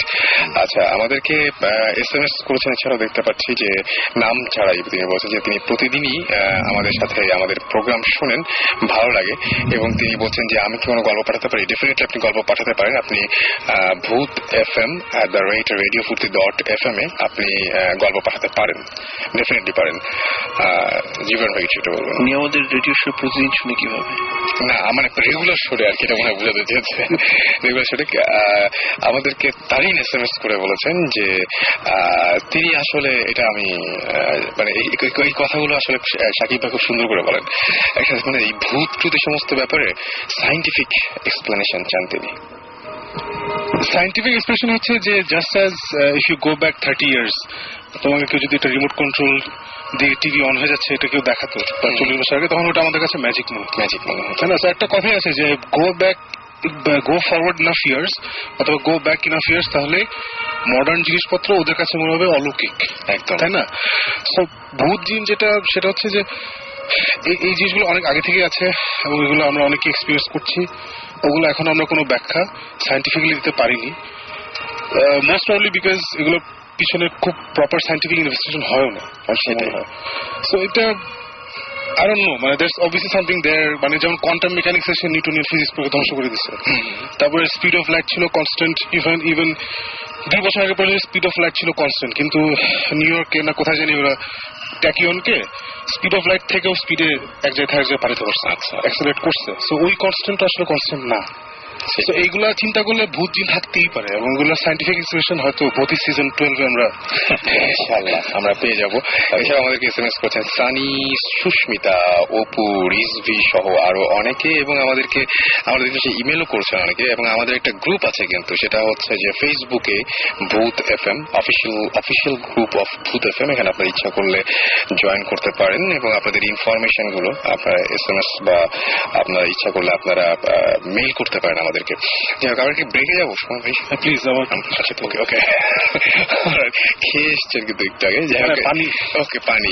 সো আমরা একটা গান শুনেছি। ইন দ্য মিন টাইম আমাদের SMS করুন। SMS করতে হলে যেটা করতে হবে, শাউট লিখে স্পেস দিয়ে আপনার নাম লিখে স্পেস দিয়ে আপনার মেসেজ লিখে পাঠাতে হবে 9840 নম্বরে। আরো একবার বলি যে অনেকে হয়তো হতাশ হবেন না, তামজিদ SMS করেছেন আমাদেরকে, SMS করেছেন আমাদেরকে অনেক, আশা, ফাহিম, রাফি, লাবিন, মাসিম, আমাদের নাসিম আমাদের SMS করেছেন, নজরুল সহ আরো অনেকে। আমরা আপনাদের SMS গুলো সযত্নে রেখে দিচ্ছি আমাদের কাছে, এবং গত সপ্তাহের SMS যেমন এই সপ্তাহে পড়া হচ্ছে, ডেফিনেটলি এই সপ্তাহের SMS গুলো আগামী সপ্তাহে পড়া হবে একে একে।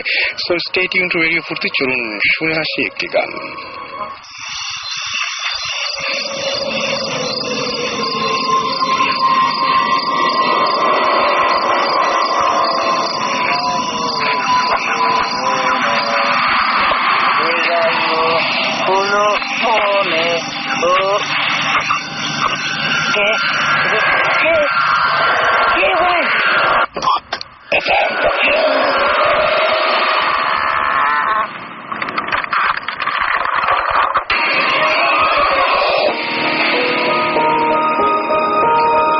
সবসময় রেডিও ফুর্তি চলছে, ভূত এফএম, সাথে আছে রাসেল এবং আমার সাথে রয়েছেন ভৌত স্ট্রিমের আমাদের সাথে জিবরান ভাই, সাকিব ভাই এবং সুমন ভাই। আর আমরা ব্রেকে যাওয়ার আগে আমরা কথা বলছিলাম তারাশ নিয়ে, আর এর মাঝখানে আমাদের অনেকে SMS করে ফেলেছেন। আমাদের SMS করেছেন মাহিম বরিশাল থেকে, এবং তিনি লিখেছেন যে ভাইয়া তোমরা তো ব্রেক নাও কেন, পুরো উইক ধরে ভূত এফএম শোনার জন্য ওয়েট করি, সুতরাং গান না শুনে ভূত এফএম ঘটনাগুলো শুনতে চান।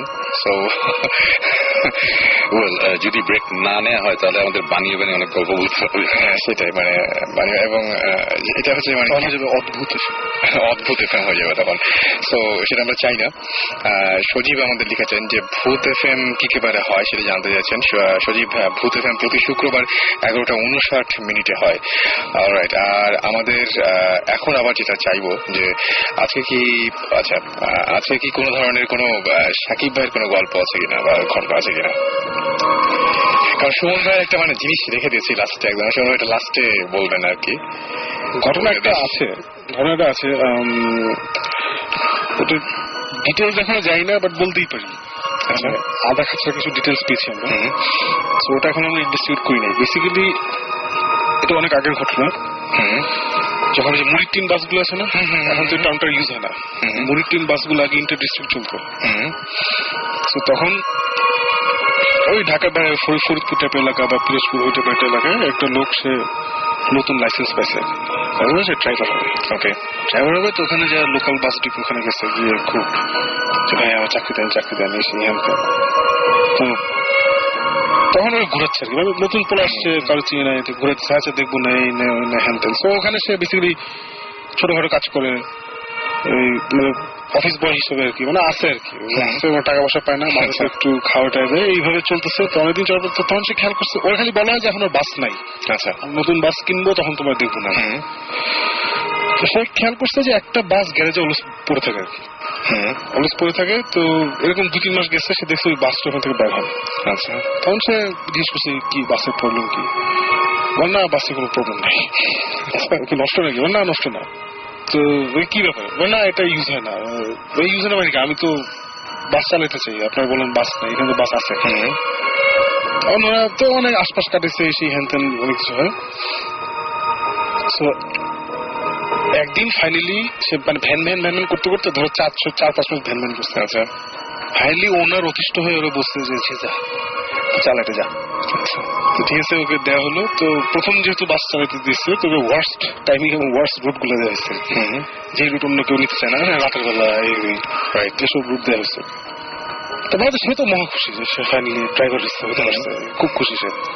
তো সে ঠিক আছে বাস নিয়ে বের হয়ে গেছে, বের হয়ে তো কাজ করতেছে।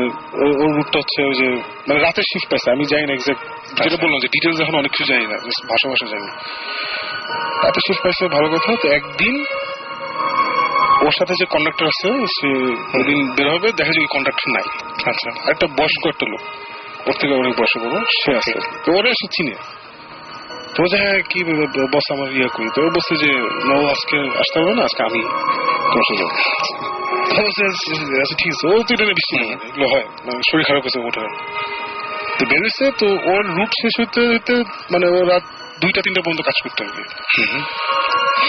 তো এখন যেরকম ঢাকার রাতের বেলা হাইওয়ে গুলো অনেক খালি হয়ে যায়, তখন আরো খালি ছিল। আর এখন তো অ্যাটলিস্ট স্বাভাবিক, মানে রাতের বেলা you can see lot of life, কারণ এখন অনেক জনবসতি বাড়ছে।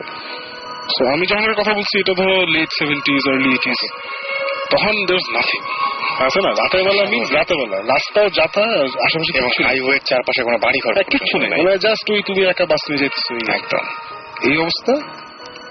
সো অ্যাপারেন্টলি সে বাস চলতেছে, বাসে 2-3 যাত্রী আছে যেতেছে, হঠাৎ করে কন্ডাক্টর এসে বলছে যে এই সামনে দেখবে একদম লোক দাঁড়ায় আছে, ওটা থাইমো। অনেকগুলো লোক দাঁড়ায় আছে, ভয় পায় না, থাইমো। আচ্ছা, ওটা স্কেজুল স্টপ না। আচ্ছা, তাহলে বলছে আচ্ছা ঠিক আছে ফাইন, ও তো কিছু চিন্তা না, ঠিক আছে ফাইন। তো ঠিকই দেখে শুধু যাওয়ার পরে রাস্তার পাশে অনেকগুলো লোক দাঁড়ায় আছে, প্রায় অ্যারাউন্ড 15-20 পিপল এরকম।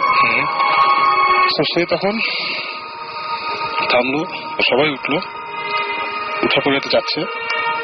তো সে একটা ইন্টারেস্টিং জিনিস খেয়াল করলো যে কন্ডাক্টর কাছ থেকে কোনো পয়সা নিচ্ছে না। কন্ট্রাক্টর কোনো পয়সা না ওদের কাছে, ইমিডিয়েটলি কিন্তু রাতের বেলা ভাড়াটা মানে নিয়ে সব সাফ করে দিবে না, কন্ডাক্টর কিছু বলতেছে না। কন্ডাক্টর ইনফ্যাক্ট পিছাও নেই। আচ্ছা, কন্ডাক্টর এসে ওর পাশে বসে আছে। আচ্ছা, তো চাইতেছে, বলছে যে বসদের ইয়ে নিবেন না, ভাড়াটা নিবেন না? না, এদের ভাড়া দেওয়া আছে, অসুবিধা নেই। আচ্ছা, বলেন কি ভাড়া দেওয়া আছে মানে? তুমি কিছু ভাইবা, তুমি কিছু চালাও। আচ্ছা, আর যেখানে থামতে বলবো ওখানে থামবে। সেভাবে যাচ্ছে হঠাৎ করে এই 2টা আগে থেকে লোক ছিল, 2-3টা আগে থেকে, ওরা একটা জায়গায় নামবে আর কি। তো সে এসে যাই মেয়ে বাস থামাও, এখানে নামবো আমি। তো কন্ডাক্টর উঠে বলছে কি বস এখানে নামা যাবে না, আমরা পরে নামবো। আচ্ছা, ড্রাইভার এখন কনফিউজড, স্কেজুল স্টপ আসতেছে সামনে, ওখানে ওরা থামবে না। তো ড্রাইভাররা তখন বলছে না সামনে তো স্টপ আছে, না এখন থামা যাবে না, তুমি বেশি কথা বলো না, চুপ করে চালাও। আচ্ছা, তখন ওই প্যাসেঞ্জার গুলো খেপে যাচ্ছে। আচ্ছা, এই মেয়ে আমরা থামা, ওই বাস থামা, হ্যান ত্যান এসে খেপে যাচ্ছে। তখন কন্ট্রাক্টর ওইটা আবার বলছে, ভাই আপনারা ঝামেলা করেন না, আপনারা বসেন, শান্ত বসেন, আমরা একটু ঝামেলা আছে, আমরা আইসা আবার নামাই দিব আপনাকে। আচ্ছা, তখন ড্রাইভার ফাইনালি ডিসাইডেড যে এত কি, মানে এরা কে কি কিছুই তো বলতেছে না। না আমি থামবো, কেন থামবো না, 100 বার থামবো। তখন সে ওই আনস্কেজুল মানে যেখানে বাস স্ট্যান্ড হওয়ার কথা ওখানে থামছে। আচ্ছা, থাইমা দেখে জায়গাটা চিনতেছে না, মানে বুঝছে, দূর থেকে দেখছে যে বাস স্ট্যান্ড। তো কাছে এসে যখন গাড়িটা থামায় দেখে ওখানে আসলে বাস স্ট্যান্ড নাই। হ্যাঁ, সে জায়গাটা চিনতেছে না, ইট লুকস ডিফারেন্ট। আচ্ছা, তখন সে একটু ঘাবড়ে গেছে। আচ্ছা, ঘাবড়ায় কন্ট্রাক্টর বলছে এটা এখানে না স্ট্যান্ড ছিল? তখন কন্ট্রাক্টর বলে যে হ্যাঁ ছিল তো, তুমি মিস করছো। তাই বলে না, রাস্তা তো খালি, আমি মিস করতেই পারি না। না নিশ্চয়ই ছিল, তুমি মিস করছো, অসুবিধা নেই, আমরা ওনাদেরকে পরে ঘুরে, ও খালি ওটাই বলছে ঘুরে আসে না, ঘুরে আসে না। পাঁচ যায় বলে না, এখানে স্ট্যান্ড ছিল, কই গেল? তার নিশ্চয় আরো সামনে আছে। সে আরো সামনে যায়, স্ট্যান্ড, সে আর ওই স্টপটা খুঁজেই পেল না, লোকগুলা নামতেই পারলো না। ফাইনালি কিছু যাওয়ার পর হঠাৎ করে কন্ট্রাক্টর বলি এখানে রাখেন। আচ্ছা, তাহলে কিছু নেই বুঝছো। আচ্ছা, এখানে রাখেন। সে ওখানে বাসটা নিয়ে থামাইলো, থামানোর পরে যে লোকগুলো উঠছিল ওরা সবাই উঠলো, ওখান থেকে নেমে গেল। আচ্ছা, দ্যাট ওয়াজ ইট। নেমে গেছে, নেমে যাওয়ার পরে নামতেছিল, যখন নামার সময় কন্ট্রাক্টর খুব রেসপেক্টফুল দাঁড়াইছিল। আচ্ছা, দাঁড়াইছিল, ওরা নামলো, তারপর কন্ট্রাক্টর আসসালামু আলাইকুম দিল, ওরা ঘুরে একটা এমনি করে ওরা চলে গেল। আচ্ছা, তখন তো বাস ড্রাইভার টোটালি কনফিউজ, ওই 2 পার্টার তখন বুঝছে যে আগে থেকে যারা ছিল যেখানে সামথিং ইজ গোয়িং অন, যেটা আসলে বুঝতেছে না। তারপরে বাস ড্রাইভার বলে যে এখন কন্ট্রাক্টর বলে হ্যাঁ গাড়ি ঘোড়া ওদের নামাইতে আসছে। তারপর ওরা ঠিক ঘুরে গিয়ে ওদেরকে নামাই নিচ্ছে। ওরা তো খেপে গেছে, হ্যাঁ মিয়া পয়সা ফেরত দেয়, হ্যাঁ পয়সা ফেরত নিচ্ছে। আচ্ছা, এগুলো জীবনে হয় না, মানে যেসব জিনিস জীবনে বাঁচা হয় না এগুলো সব হইতেছে। ওকে, ফাইনালি যখন গ্যারেজে ফেরত দিয়ে রাতে বেলা বলে যে বস এটা কি হইল রাতে, তখন যে স্টোরিটা বলছে, অ্যাপারেন্টলি স্টোরিটা ইজ 71-এ এই বাসটা এই রুটে চলতো। আচ্ছা, এবং এই প্যাসেঞ্জার গুলো এখানে উঠছিল তখন। আচ্ছা, and midway before they reach the destination they got attacked by this Pakistani army. আচ্ছা, সবগুলোর নামায় বাইরে ফেলছিল এখানে। ওকে। and apparently ওই সার্টেন একটা ডেট আছে যে ডেটে ওরা মারা গেছিল সামথিং, আমি এখনো ক্লিয়ারলি জানি না। আচ্ছা, ওই রুটে ওই বাসটা, এর জন্য ওই বাসটা ওখানে আসলে ফালা রাখা হয়েছিল, বিকজ ওটার মধ্যেই মার্ডারটা হয়েছিল। ও তো এটার পরে ওরা বাসটা নিয়ে যখন যেত তখন এই জিনিসটা হইতো রাতের বেলা। তো আর ড্রাইভারের হার্ট অ্যাটাক হয়েছে, এই হচ্ছে বহুত, আরো অনেক কিছু নাকি হয়েছে যেগুলো আমি এখনো ক্লিয়ারলি জানি না। Okay. So which is why that bus was retired. তারপরে অনেক বছর চলে গেছে, তো অনেক বছর হওয়ার পরে ওরা হচ্ছে এখন বোধহয় এটা হবে না। আচ্ছা, তারপরে ওরা ওই দিন চান্স নেয় না, ওই দিন ওই বুড়া বেটাও জানে, এর জন্য আগে থেকে ও রেডি ছিল। So apparently these people, poor passengers, they were killed by the soldiers. এবং ওই বাস নাকি ওই সার্টেন টাইম ওখান থেকে গেলে ওরা এখন উইঠা ওদের ডেস্টিনেশন রিচ করে তারপর চলে যায়। আচ্ছা, আচ্ছা, আচ্ছা। সো আপাতত এটা জানি। তো এটা থেকে আপনার মানে কোনো এখন যেটা হচ্ছে ইনভেস্টিগেশন করার জন্য আমাদের দরকার, first of all we need that bloody bus. ওই বাসটা আমাদের মধ্যে নেই। আচ্ছা, তারপরেও ওখানে লোকজন ক্লেম করে যে সার্টেন রাতে নাকি ওখানে মানে একটা জায়গায় লোকজন দাঁড়ায় আছে দেখা যায়, কিন্তু কাছে গেলে আবার ওখানে কেউ নাই। তারপর ওখানে মাঝে গাড়ি বন্ধ হয়ে যায়।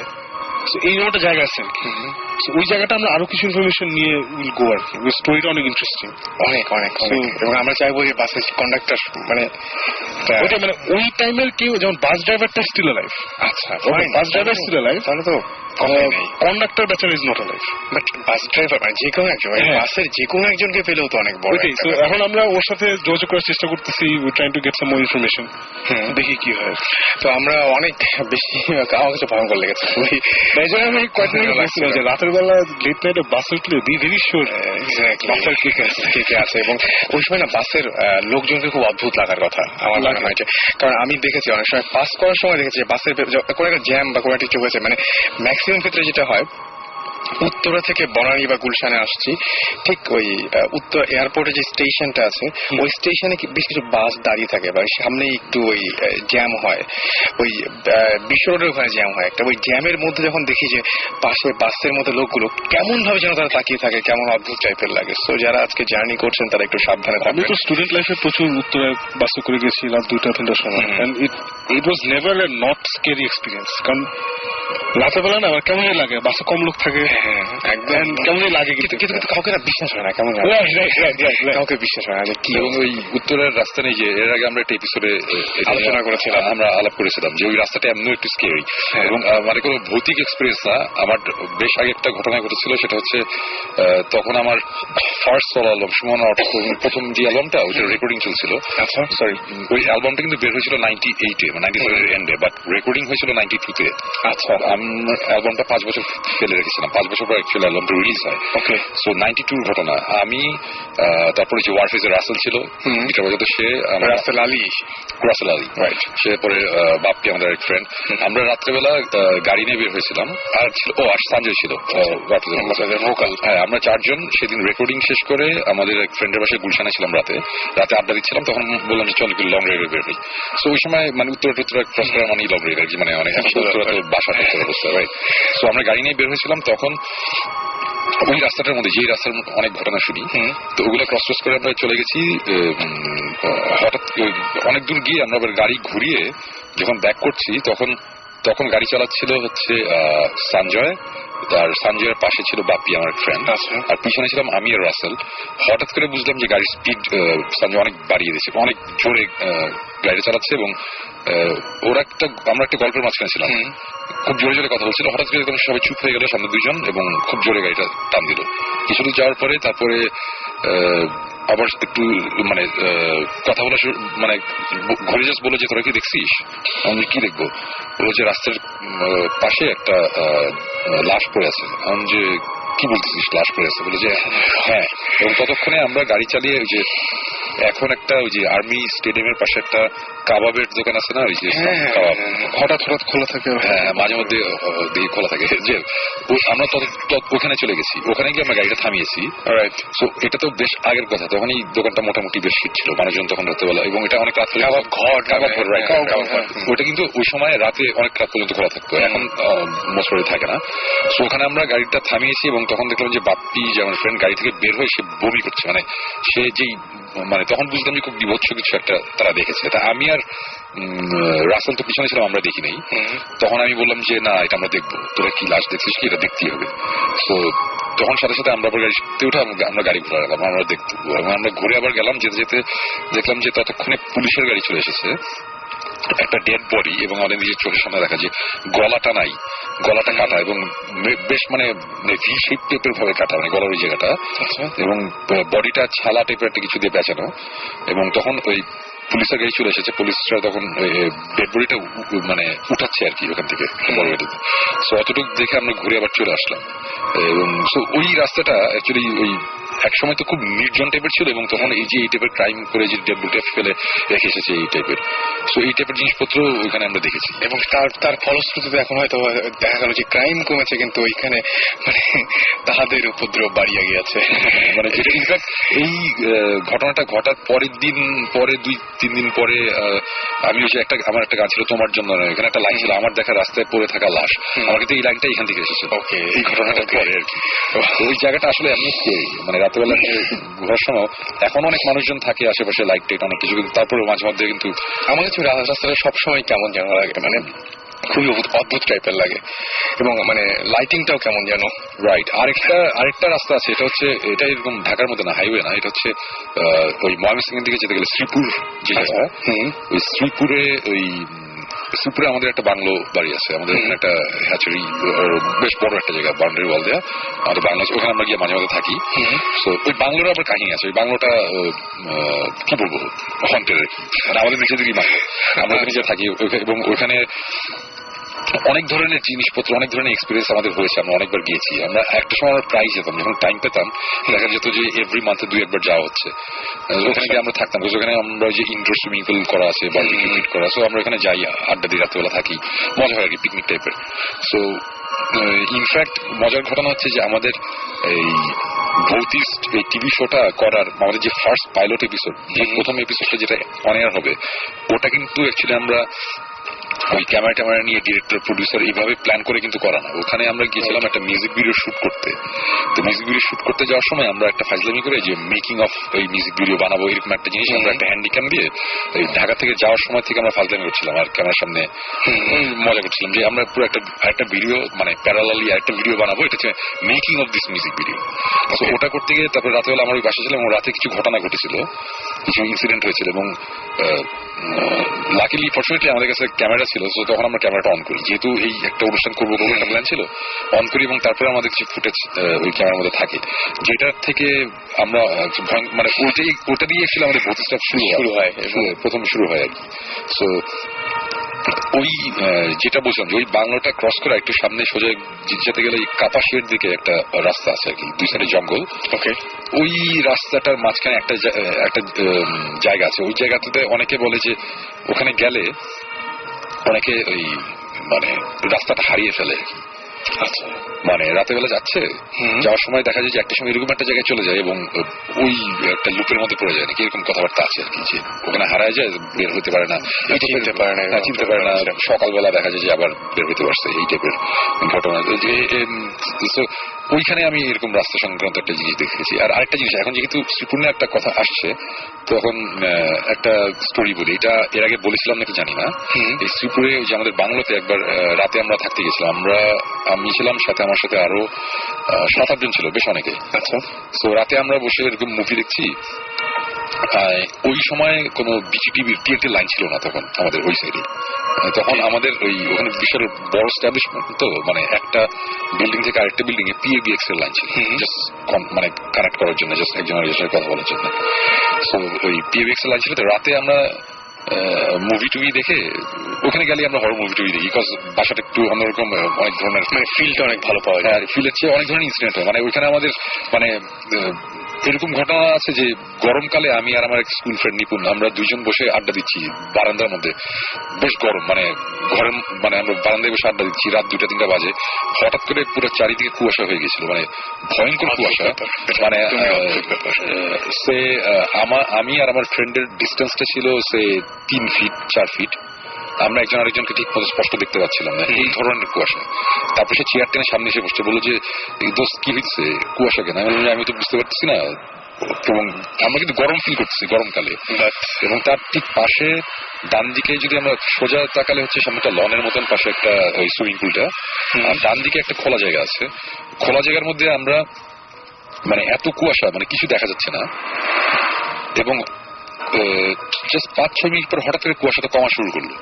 আচ্ছা, মানে অটোমেটিক মানে অ্যাজ ইফ কুয়াশাটা এসে আমাদের সামনে দিয়ে চলে গেল, এই টাইপের অবস্থা। মানে কুয়াশাটা কমছে, যখন কমছে তখন আমরা চোখের সামনে আমরা কত দূর হবে, মানে আমরা এটা 50 ফিট দূরের হবে হয়তোবা, মানে আমরা স্পষ্ট মানে এই অন্ধকারের মধ্যে এই লাইটের মধ্যে যা দেখা যায় একটা পাখি পাখি হয়েছে, বাজ বা চিল টাইপের, মানে বিশাল বড় একটা পাখি টাইপের কিছু, মানে আকাশ থেকে পুরো নেমে এসেছে মাঠের মধ্যে, সামনে যে মাঠটা ডান দিকে ওখানে এসে বসেছে, বসে কিছুক্ষণ লাফালাফি করে আবার উড়ে চলে গেছে। বাট মানে আমার কথা হচ্ছে যে হ্যাঁ হয়তো একটা পাখি এসে বসেছে, বাট আমার লাইফে আমি এত বড় পাখি দেখিনি, সোজা কথা ফ্র্যাঙ্কলি। এত দূর থেকে এত বড় একটা জিনিস দেখা মানে এটা সামনাসামনি গেলে অনেক বড় হওয়ার কথা একদম।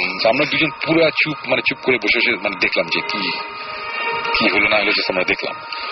এবং আরেকটা ঘটনা বলি, সেটা হচ্ছে যে আমরা ঘটনা বলার আগে আমি একটা কথা খালি বলবো, সেটা হচ্ছে যে যারা অনেকেই হয়তো অধীর আগ্রহে বসে আছেন, আমাদেরকে SMS করেছেন সজীব, পনির, আরবি, তানিয়া, আমাদের SMS করেছেন ফাহিম, নোমান, রাহুল, আশা রাজশাহী থেকে, তার এফএম শুনতে প্রবলেম হচ্ছে তিনি তাই জানিয়েছেন। হাসান আমাদের SMS করেছেন, হৃদয়, এছাড়াও SMS করেছেন সাগর, বিপ্লব, তুষার, সুপ্ত, সবার অনেকে। আপনার যারা এক্সপিরিয়েন্স শেয়ার করতে চান শাউট লিখে স্পেস দিয়ে আপনার নাম লিখে স্পেস দিয়ে আপনার মেসেজ লিখে পাঠিয়ে দিন 9840 নাম্বারে। আবার মানে সেকেন্ড যেটা আরেকটা, এইটাও আমার মনে নাই আমি বলেছিলাম নাকি, একবার আমরা যে আমি সাকিব জীবন আমরা বেশ কয়েকজন, আমরা 5-6 গিয়েছিলাম একটা ব্রেইন স্টর্মিং সেশনে, আমাদের একটা স্ক্রিপ্ট লেখার একটা কাজে আমরা সবাই এখানে গিয়েছিলাম, এসিপুরে এখানে মাঝে মধ্যেই যাই এবং মজাই লাগে, নতুন নতুন এক্সপিরিয়েন্স ছিল, মজা, মানে ডিটেকটিভ দেলোয়ার। হ্যাঁ, আমাদের একটা স্ক্রিপ্ট ছিল, তো এটা নিয়ে আমরা কাজ করছিলাম। তো একটা সময় রাতে আমরা ওই যে ব্রেইন স্টর্মিং করতে করতে হঠাৎ একটা ব্রেক নিয়েছি আমরা সবাই, তা আমরা বাইরের রুমে বসে আমরা আড্ডা দিচ্ছি। আমাদের মধ্যে একজন ছিল ভিতরে, ও ভিতরে বসেছিল, তা সে হঠাৎ করে ও বই পড়ছিল, হঠাৎ করে সে আবার বাইরে আসছে, এসে বললো যে, এসে দেখলাম যে আমাদের দিকে মানে আঙুল দিয়ে পয়েন্ট করছে, আজকে আমাদের গুনছে আর কি যে আমরা কয়জন। তখন বললো যে আচ্ছা আমরা সবাই এখানে এসেছি না? আমি বললাম যে হ্যাঁ। বলে কেন? বললো যে না শুনুন ভাই, বাথরুমে কে যেন কল আসছে। মানে যে হ্যাঁ বাথরুমে কল টল শেষ করতে জানি। তো আমরা আবার রুমে গেলাম, রুমে গিয়ে দরজা খুলে কল টল বন্ধ করলাম। মানে এগুলো খুব নর্মাল হয়ে গেছে, নর্মাল ঘটনা ওখানে।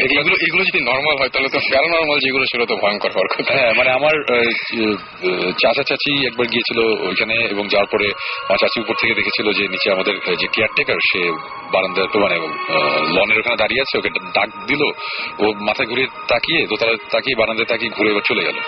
তো আমার চাচি খুব স্বাভাবিকভাবেই মানে মেজাজ খারাপ হয়ে গেছে তার। তখন সে আমার কাজিনকে বললো ওকে ডাকে নিয়ে আসো, বেয়াদব। আমি ডাকলাম, দেখলো, তারপরে চলে গেলো। ডাকে নিয়ে আসার পরে ও বললো যে মানে ওই ছেলেটার উপরে আসার পর বললে, যখন ঝাড়ি খাচ্ছে তখন বলতেছে আমি তো ওইদিকে যাই নাই, আপনি আমাকে ওখানে কেমনে দেখছেন, আমি তো কিচেনে রান্না করতেছিলাম। তখন আমার কাজিনও বললো যে হ্যাঁ আমি ওরা কিচেন থেকে নিয়ে এসেছি। এবং যে জায়গাটার কথা বলে সেটা হচ্ছে সুইমিং পুলের পাশে একটা লন আছে এখানে।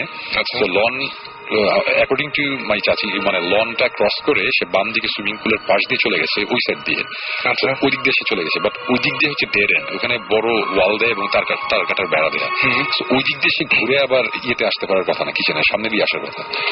মানে চোখের সামনে দিয়ে আসতে হবে। ওই দিক দিয়ে গেলে তার ওই ওয়াল টপকাতে হবে, তার কাটার বেড়া টপকাতে হবে, তারপরে আবার পিছন দিয়ে ঘুরে আবার একটা পুকুর আছে, ওটা ক্রস করে ওই দিক দিয়ে ঘুরে আবার আসতে হবে। লজিক নেই ওইটাই আর কি। মানে এই টাইপের জিনিসপত্র মানে এরকম হয়েছে যে আমরা ওইখানে সুইমিং পুলে রাত 3টার সময় আমরা মাঝে মধ্যে এরকম করি, ফাইজলামি করে রাত 3টার সময় সুইমিং পুলে নামি, সুইমিং পুলে বসছি, এবং ঠিক সুইমিং পুলের পাশের যে জানালা ওই দেয়ালের ওই সাইড থেকে আমরা আওয়াজ পাচ্ছি যে একটা ঘষা, মানে কোন একটা বস্তা টাইপের জিনিস টেনে নিয়ে যেতে থাকে, তখন সেই টাইপের আওয়াজ, ওরকম একটা নয়েজ, ওরকম একটা আওয়াজ। এবং আমরা সাথে সাথে সবাই চুপ করছি, সবাই একসাথে চুপ করলাম, দেখলাম যে হ্যাঁ 2-1 বার আওয়াজ হলো, আবার আওয়াজটা বন্ধ হয়ে গেল। তারপরে এরকম করতে করতে আমরা দৌড়াই আবার গেলাম বাইরে গিয়ে কিছু নাই। এগুলো খুবই নর্মাল আর কি আমাদের এখানে। এটা ইনফ্যাক্ট মানে অ্যাডস টু দ্য অ্যাটমসফিয়ার, কারণ আমরা ওখানে বেস করতে গেছি একটা হরর মুভি, আমরা আরো ইন্সপায়ার্ড হয়ে আছে না, চল লিখি, ভালোই। এই টাইপের ব্যাপার, এগুলো কোনো মানে ওখানের জন্য এগুলো কোনো ধরনের ঘটনাই নয়। তো আমরা আজকে শেষ করি, তবে শেষ করার আগে সুমন ভাই শেষ করতে চেয়েছিলেন যেটা দিয়ে আর কি। ও আচ্ছা আচ্ছা, ওইটার গল্পটার ফিনিশিংটা এর আগে আমি একটা জাস্ট কথা বলে নিই, সেটা হচ্ছে যে ওই লাস্ট এপিসোডে বলেছিলাম, আবার বলছি যারা জানে না, সেটা হচ্ছে আমাদের ভৌতিষ্টের যে অনুষ্ঠানটা, এটা দেশ টিভিতে জানুয়ারি থেকে অন এয়ার হবে ইনশাল্লাহ, মোটামুটি সবকিছু ফাইনাল। সো সামনে আসছে আর কি ভৌতিষ্ঠ, ওটা দেখলে আপনারা টাই হবে অ্যাকচুয়ালি আমরা কি করছি আর কি করছি না। আর আরেকটা জিনিস হচ্ছে যে এই জিনিসটা আবার ক্লিয়ার করি, সেটা হচ্ছে যে আমরা এই ভৌতিক করছি বা ভৌতিক যে টিভি শো করছি, করার পিছনের কারণ এটা না যে আপনাদের বিশ্বাস করানো যে এইগুলো এক্সিস্ট করে। আমাদের কারণ হচ্ছে আপনাদের এন্টারটেইন করা। আপনারা এগুলো শুনবেন, ইন্টারেস্ট যারা পান তারা মজা পাবেন, এটার জন্যই। আমরা বলছি না যে না জিন ভূত এক্সিস্ট করে এবং আমরা বিলিভ করি দেখে আপনাদেরও করতে হবে, এরকম কোনো ব্যাপার। একদম একদম। তো আমাদের এইসব গল্প টল্প শুনে অফেন্ডেড হওয়ার কিছু নাই, এটাই বলতে চাচ্ছিলাম। আর এখন আরেকটা জিনিস বলি যে আপনার আমরা এর আগেও বলেছি যে আমরা যখন ইনভেস্টিগেশনে যাই, অনেক কথা টথা শুনে অনেকের কাছ থেকে অনেক রিপোর্ট পাওয়ার পরে আমরা ওখানে যাই, এবং অনেক সময় যেটা হয় যে আমরা পাই না, মানে আমরা যেহেতু বাংলাদেশে কেউ অ্যাকচুয়ালি এগুলো জানতে দিতে চায় না, সো আমাদের ইনফরমেশন অ্যাকচুয়ালি পাই না। সো আপনাদের যদি কখনো এরকম কিছু হয় যে কারো বাসায় কোন রকম সমস্যা হচ্ছে বা আপনারা চান যে আমরা এসে ইনভেস্টিগেট করি, তাহলে অবশ্যই আমাদের info@bhutis.com এই ইমেল অ্যাড্রেসে পাঠাবেন, অথবা রেডিও ফুর্তিতে যেই ভূত এফএম radiofurti.fm এখানে পাঠিয়ে দিলে হবে, এটা আমরা পেয়ে যাব। এবং আমরা যদি মনে হয় যে এখানে যাওয়া যায় তাহলে আমরা এসে অবশ্যই ইনভেস্টিগেট করব। এখন শেষে আমি আজকে ভূত এফএম শুরু হওয়ার সময় আমি একটা গল্প বলছিলাম যে আমি প্রচন্ড ভয় পেয়েছিলাম রাত্রেবেলায়, যে আমার রুমের মধ্যে একটা ফাঁসি দড়ি দেখেছিলাম, যে ওটা দেখে। তো যাই হোক, ওটা আমি শেষ করি। তা এরকম একটা অবস্থা আমার হয়ে গেছিল যে যেটা বলছিলাম যে আমি এত ভয় পাইনি, রুমের মধ্যে সাদা রঙের একটা দড়ি এবং অন্ধকারের মধ্যে কিছুই দেখা যাচ্ছে না, খুব হালকা শেপটা বোঝা যাচ্ছে যেটা একটা, বুঝতে পারছি এটা একটা ফাঁসির দড়ি। তো তারপরে যখন আমি চিন্তা করলাম যে না, অনেকভাবে লজিক্যালি এক্সপ্লেন করতে গিয়ে আমি তখন আর করতে পারছি না যে না এটা কিভাবে এক্সপ্লেনেশন দিব, এটার কোনো এক্সপ্লেনেশন দেওয়ার নাই। এবং সুভাষ ভাই হাত পা নাড়াতে পারছিলেন বা এরকম? হ্যাঁ, আমি তখন পুরোপুরি জাগা, এবং আমি একটা সময় এরকমও ভয় পেয়েছিলাম, সুরাও পড়েছি অনেকবার, যে পুরোটাই আমি আবার চোখ খুলেছি, তাকিয়ে দেখলাম যে ইট স্টিল এক্সিস্ট, মানে আমি এখনো দেখতে পাচ্ছি এই জিনিসটা আছে। আচ্ছা। সো নট দ্যাট যে বোবা ধরেছে আটকে, ওরকম স্বপ্ন টাইপেরও কিছু না। এবং তখন আমি ডিসাইড করলাম যে এখন আমার এটা ফেস করতেই হবে। আমি অনেক ভয় পেয়েছি, ফাইন, বাট এখন আমি এটা দেখতে হবে যে অ্যাকচুয়ালি ব্যাপারটা কি।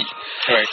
সো তখন আমি যেটা করি, আমার ওই চাদর সরিয়ে আমি উঠে বসে আমি জাস্ট একটু সামনে যখন যাই, সামনে যাওয়ার সাথে সাথে আমি বুঝতে পারলাম সেটা হচ্ছে যে আমার এসির থেকে যেই সাদা রঙের একটা কেবল এসে প্লাগ পয়েন্টে লেগেছে, এটা নামার সময় একটু পিছিয়ে একটা ফাঁসির দড়ি টাইপের একটা শেপ হয়ে ওটা আমার প্লাগ পয়েন্টে প্লাগটা গিয়ে লেগেছে।